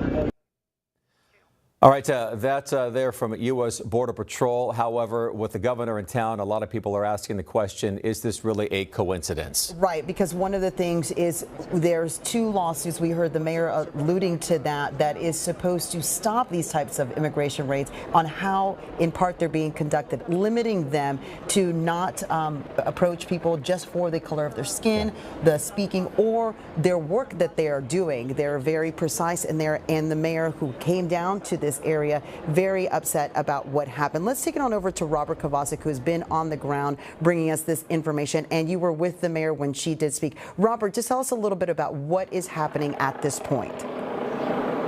Yeah, I got to tell you, that was probably, in all the interviews we've ever experienced with the mayor, that was up in the top 3 of anger. I mean, she was really, really exploding there about what happened here just outside the Japanese American National Museum, and eventually she was flanked by Assemblymember Mark Gonzalez and Councilmember Isabel Jurado, who is walking over right now as I speak. Well, I want you to go back right now, and a lot of this, we saw the mayor as she was coming in, and let me just sort of explain to you what happened here, guys.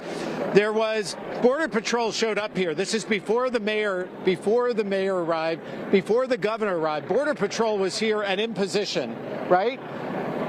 They were here just outside of the Japanese American National Museum. That strawberry truck, a man got out of the strawberry truck and proceeded to get ready to sell his strawberries, right? That's his family right there, very upset, doesn't want to talk. The man was suddenly taken away by Border Patrol agents, clearly marked, right? A number of them were here. They held a news conference that you just heard, quickly assembled, asked them, why are you here at the same time the governor is coming to have a news conference talking about gerrymandering? Wouldn't answer, wouldn't say if it was a coincidence, wouldn't say if it was directly related to this.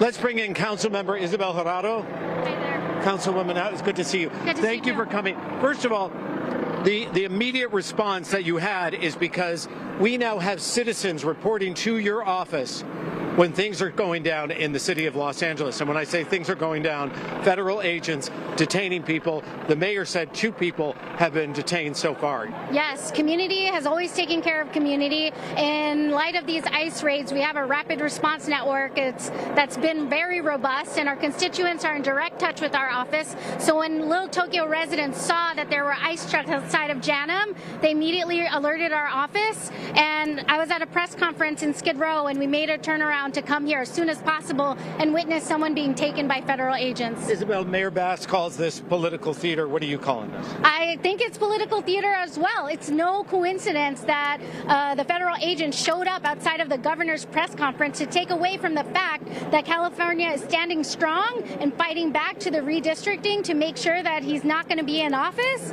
And the fact of the matter is we kept asking them, where is your federal warrant? They couldn't answer that question. We asked them what was the charge. They couldn't answer that question. And like Mayor Bass said, it's because they didn't even know why they were here or what the answer was. It was just a stunt to do it, to distract from the real issue, which is this federal occupation that continues to create violence in our communities. Councilmember Isabel Jurado, thank you so much. Stay here with us. Okay. We're going to walk over here. Michael and Lolita, what you see here is the end of the news conference that Governor Newsom had. I see Brad Sherman just right there. As we walk over to him, we talked about Mayor Bass. She quickly arrived here. Boy, was she angry. Let's listen. We're going to use every tool in our toolbox to make sure that we do everything we can to keep Angelenos safe. But I will tell you that that is a very difficult charge for me to fulfill when the government itself violates the law. Here we are as Angelenos needing to protect ourselves from our own federal government. Today is the first day of school. Our school children should be able to go to school and not worry about getting captured or their parents being captured before they're home. And so to me, this is just an egregious insult. Senator Padilla, Senator, we're live right now on NBC. May I ask the Senator a few questions? What do you make of what happened today, Senator? With what happened today with the Border Patrol outside of Governor Newsom's it's not a coincidence. I mean, Trump is all about spectacle. He's trying to intimidate. But guess what? Californians don't get intimidated. Not that easy. When you talk about what's happening, though, right now, 2 people detained, that the Border Patrol out here saying they're just trying to keep the streets of Los Angeles safe. Is that the situation that we're in right now? Look, if this mission was really about keep public safety, rule of law, and going after dangerous, violent criminals, then why is the vast majority of the people that have been arrested, been detained, been deported, have no criminal conviction? Why are they going into schools of all places, work sites, and houses of worship? Really? It's an overreach. They're abusing their power. Senator Padilla, thank you so much. Alex Padilla talking to us there. Again, a number of people just walking out now of this news conference. Maxine Waters among those that were here. Signs saying defend democracy. As you remember, this was Governor Newsom talking about this was going to be a news conference regarding redistricting the state of California in response to the president's plans regarding Texas. And we wait now to hear what Newsom has to say when he comes out about what happened here. Again, this is outside of the Japanese American National Museum.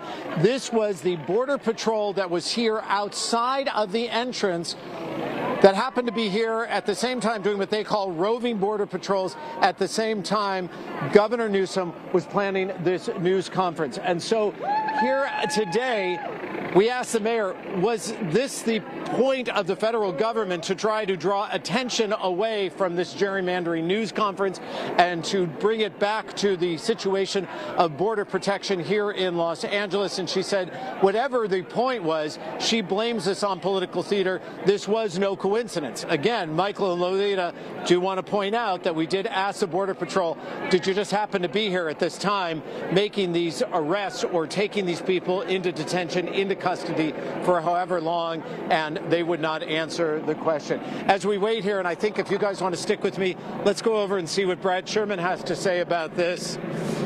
And walk with me, if you will. Congressman Sherman, can I interrupt your... Right here. I'm going to interrupt your photograph with these people here, if you don't mind. We're live on NBC. It's good to see you, sir.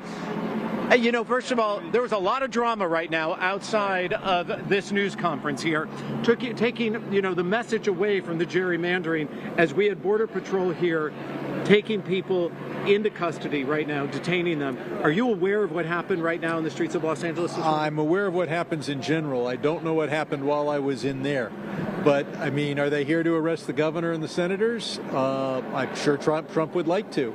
And he seems to regard these ICE agents as his own personal political police. And I have no idea why a president who said that he wants to deport criminals comes here. Unless he thinks the governor's a criminal and the members of Congress are criminals. Congressman, you've gone to court about this. You've made speeches about this. The governor, the mayor, but it's still happening on the streets of Los Angeles. For those people that are there, still at home, still wondering if they can go outside, worried that they will be detained by Border Patrol, by ICE, what's the message for them?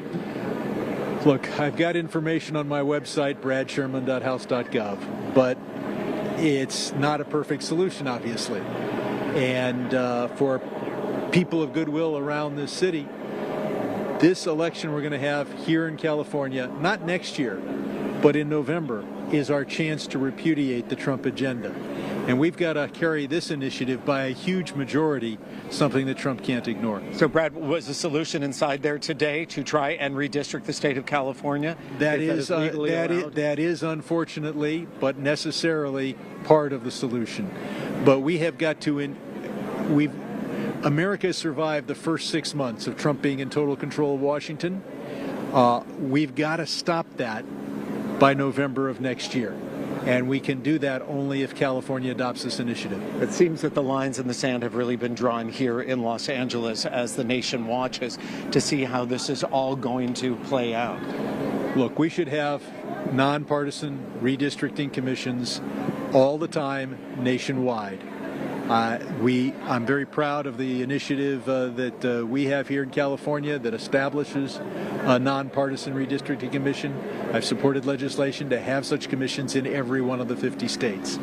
And instead, Trump is literally trying to steal seats, trying to take members who are very good members out, not because he can beat them in an election, but because he doesn't like them. Congressman Brad Sherman joining us live on NBC4 this afternoon. Thank you so much. So as you see, a lot of voices, some of them just coming out, not even understanding what took place here just a short time ago as the federal government once again was here just outside of the news conference that Governor Newsom was holding here at the Japanese American National Museum in downtown Los Angeles. That is where we're live. I'm Robert Kovacic. Let's go back to you all. Robert, thank you so much, and we'll continue to follow you as you find new people. We're also waiting for Conan Nolan, who is trying to get something with the governor and talk to him, because the governor definitely knew what was going on as he was making his speech about redistricting. Yeah, you know, it's interesting to hear. We heard from Senator Alex Padilla, who called this a spectacle. We heard from the mayor earlier today, who called this political theater. Yeah, let's go to Conan Nolan right now, who was there in the room with the governor. Conan. That's right. We're waiting. This is called a gaggle, where the governor will take questions following what essentially was a Democratic Party rally here at the Democracy Center at the Japanese American Heritage Center Museum. The governor, in his first comments, said that, yes, he knew of what was happening outside, and yes, he believes it was not a coincidence that this was taking place by Immigration and Customs Enforcement outside of essentially Little Tokyo, which has not been the center of ICE raids over the past month. This was a rare occasion where the governor appeared with the two United States senators from California, Adam Schiff and Alex Padilla, as well as members of Congress, including Pete Aguilar, who's a leader in the Democratic leadership in the House of Representatives. This all goes to the fact that they are going to go to the ballot. They know that they're going to call a special election. This is going to get the legislature to do that. They only have a week to do that. They have to agree to the maps that they're going to send to voters. And very specifically, it's about redrawing district boundaries to eliminate 5 Republican seats in California, including Ken Calvert, who represents the 41st district. That's Riverside and part of the Coachella Valley. Perhaps Young Kim out of Orange County. We know Kevin Kiley, a Northern California Republican. He's going to hold a news conference very shortly himself in Sacramento, decrying what is happening. But the governor says this is all about what's happening in Texas, when the president came right out and said he knows it's going to possibly be a close election in the midterms next year. And once again, for folks to understand what this is all about, it's about a majority in the House of Representatives. Right now, Republicans have it. They can fast-track anything President Trump wants, and they have.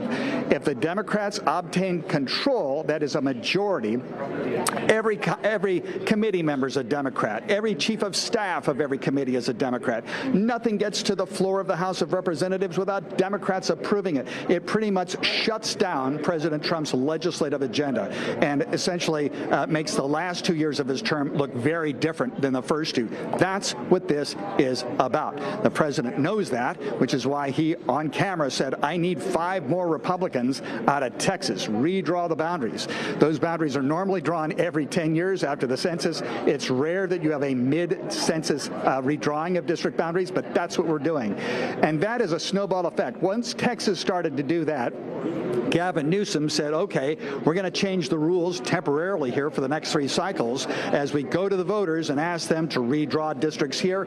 It's gerrymandering. We understand it, but we're not going to let Texas get away with stealing 5 seats. Now the state of Missouri is thinking about doing it again on behalf of President Trump. Illinois is considering it, although they've gerrymandered the heck out of that state already, so it's hard to find more Republicans to clip in that state. And you're having essentially a domino effect. The governor, in fact, in his comments said he's asking other governors to follow California's suit. So this is a reapportionment or redistricting is a very convoluted issue. People don't pay much attention to it, but we are now. I'm going to step out of the way as the governor takes to the podium here. Again, behind him, members of Congress, yes, I see him in a moment, members of Congress, as well as a former member of the California Redistricting Commission, who said she supported this effort at redrawing the boundaries, at least for the next 3 congressional cycles. The governor of California. Joined in a moment by Senator Padilla. Just a few logistic points that were not brought up in the conversation a moment ago. On Monday, and we have members of the legislature with us, on Monday the legislature will introduce a number of bills with 4 key components to create the special election, to fund the special election framework for the maps, and the constitutional amendment itself that would affirm our support for nationalized independent redistricting and affirm our support for a temporary measure to move forward with these congressional maps being redrawn mid-decade, but the commission continuing its work in 2030. We expect that the legislature will move quickly and anticipate by the end of next week that they will complete that work. The maps will present themselves for the next few days. I know people are eager to see the maps. We anticipate these maps will completely neuter and neutralize what is happening in Texas. This does not go forward, I want to remind everybody, unless one of these other states move forward. There's still an exit ramp, not just Texas, but Missouri, as I mentioned, or Florida, Indiana, and these other states that are considering doing the unprecedented, rigging their elections with midterm redistricting. So we're hopeful they don't move forward. If that's the case, this effort will not be necessary, but we're not waiting and we're not anticipating that these states will be passive, particularly with the directive coming from President Donald Trump. With that, we're happy to answer any questions. So you said a moment ago, President Trump is underwater on the economy. He's underwater on immigration. Historically, midterms are very bad for the party in power, Bush, Clinton, Obama. Why not put this effort? You could win some of these seats in Texas. If this is a wave election, you could win 40 seats. Would you look back on this as a wasted effort? Quite the contrary. I mean, 5 seats is a magic number. 2020, 5 seats. Flip 5 seats, 2022. It's 3 seats right now. He knows the margin of error. It was very specific. He wanted 5 seats.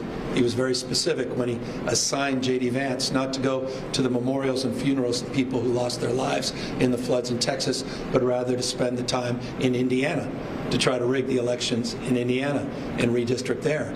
He knew exactly what he's doing as it relates to Florida. So this is not just about Texas.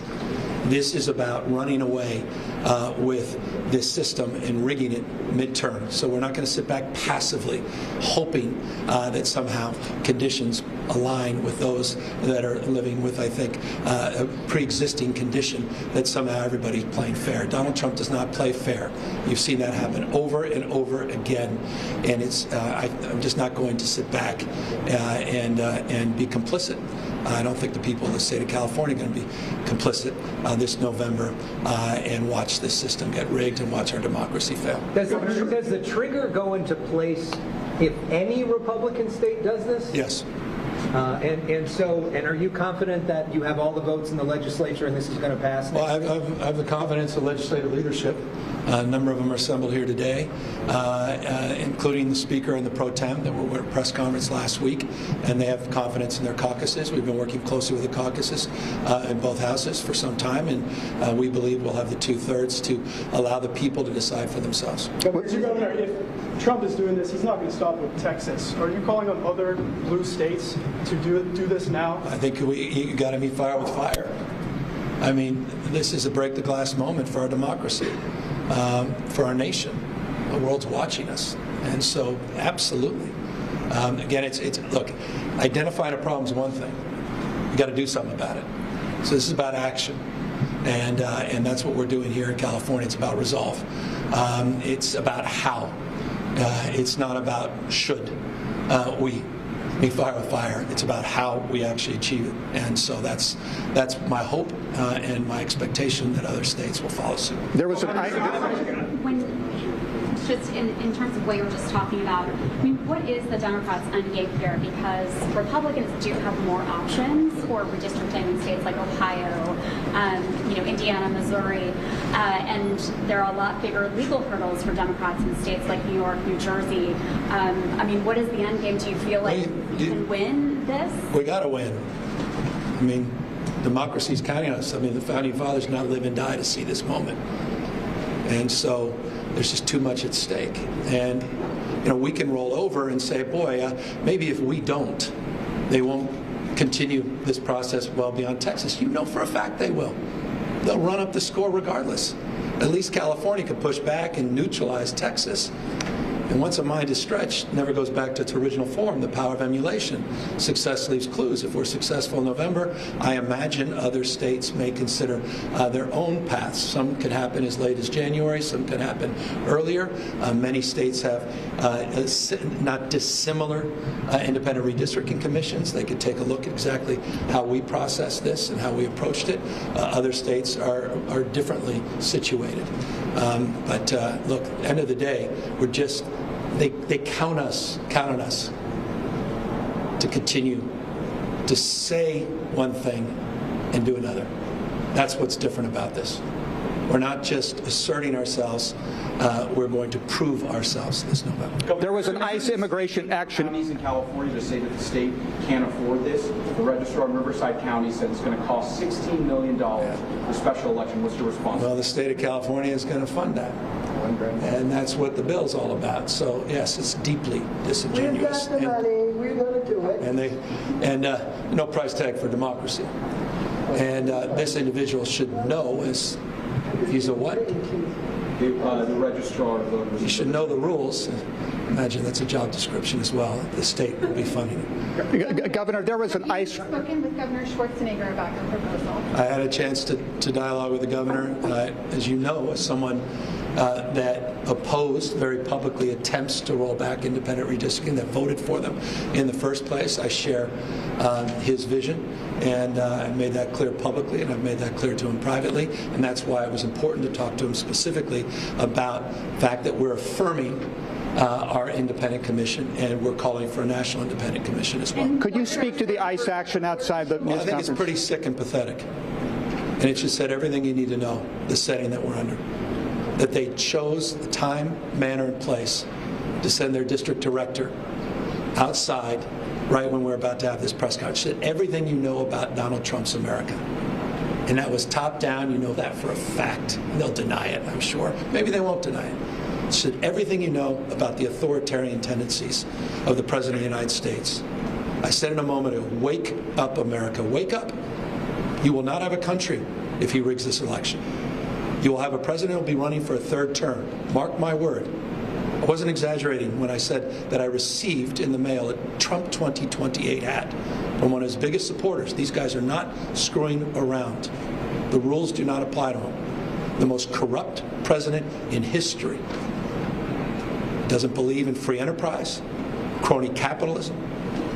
He is wrecking this country, wrecking the economy. He's a lawless president. Wake up, America. Wake up to what's going on. Governor, the members of Congress here, we know that Congressman Kiley has suggested that this is a bad idea for everybody. Obviously, he could end up losing his job, so he's interested in this. But are there other Republican members that are maybe saying this is not a good idea, that they're uncomfortable with this whole concept? What are you hearing behind the scenes from your colleagues? So Kevin Kiley miraculously came up with this piece of legislation because he realized that his district was in question. That's about as self-interested as you can be.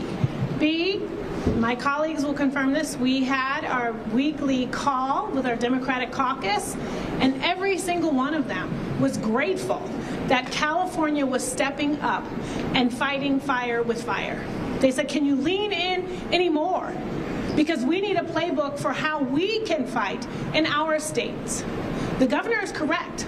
Florida is now in play, Indiana is in play, Missouri is in play, Ohio is in play. And not only are they working to gerrymander the maps to give Republicans more seats, but they are also doing it to silence Latino representatives and to get rid of African American representatives. So it is not only a classist playbook, but it is a race-based playbook because they know who the folks are who show up and who are voting to keep Planned Parenthood, to keep health care, to make sure that costs are down, to make sure that we have jobs, to make sure that we have manufacturing. So yes, Republicans are now crying foul, but they were not crying foul when they voted for the big ugly bill. They were not crying foul when they voted to defund Medicaid, when they voted to get rid of Social Security, when they have supported every single thing and have been complicit with every single unlawful, illegal, unconstitutional thing that this president has been doing. And they have been silent. So don't give me your crocodile tears when all of a sudden you want to come up with a piece of legislation that says slow your roll. How about passing the John Lewis Voting Rights Act? How about calling out Governor Abbott? How about calling out what this president is doing? If you are so excited about what you've been doing in the past 7 months, then run on that record. But please do not come for California, and do not come for the voters, because the voters should have the right to vote for who they want to, not to be given, shoved down their throats, some janky maps designed to keep this president in power. So, folks are united. Folks are asking California to lean in and do more. And we're saying we are giving you all that we've got. And we are standing with our governor, and we are asking other states to step in and find a way to do it as well, because this is not just about California. This is about this entire country. If I can just quickly respond to that. For a decade, Sue Lofgren has led us, I've joined her, in legislation to require every state to have a redistricting commission. Kevin Kiley never joined us until now. All right, guys, just about to send it to our 4 o'clock show on WCNC, our linear show. But just to recap some of the things that happened, we took KNBC's coverage pretty early on.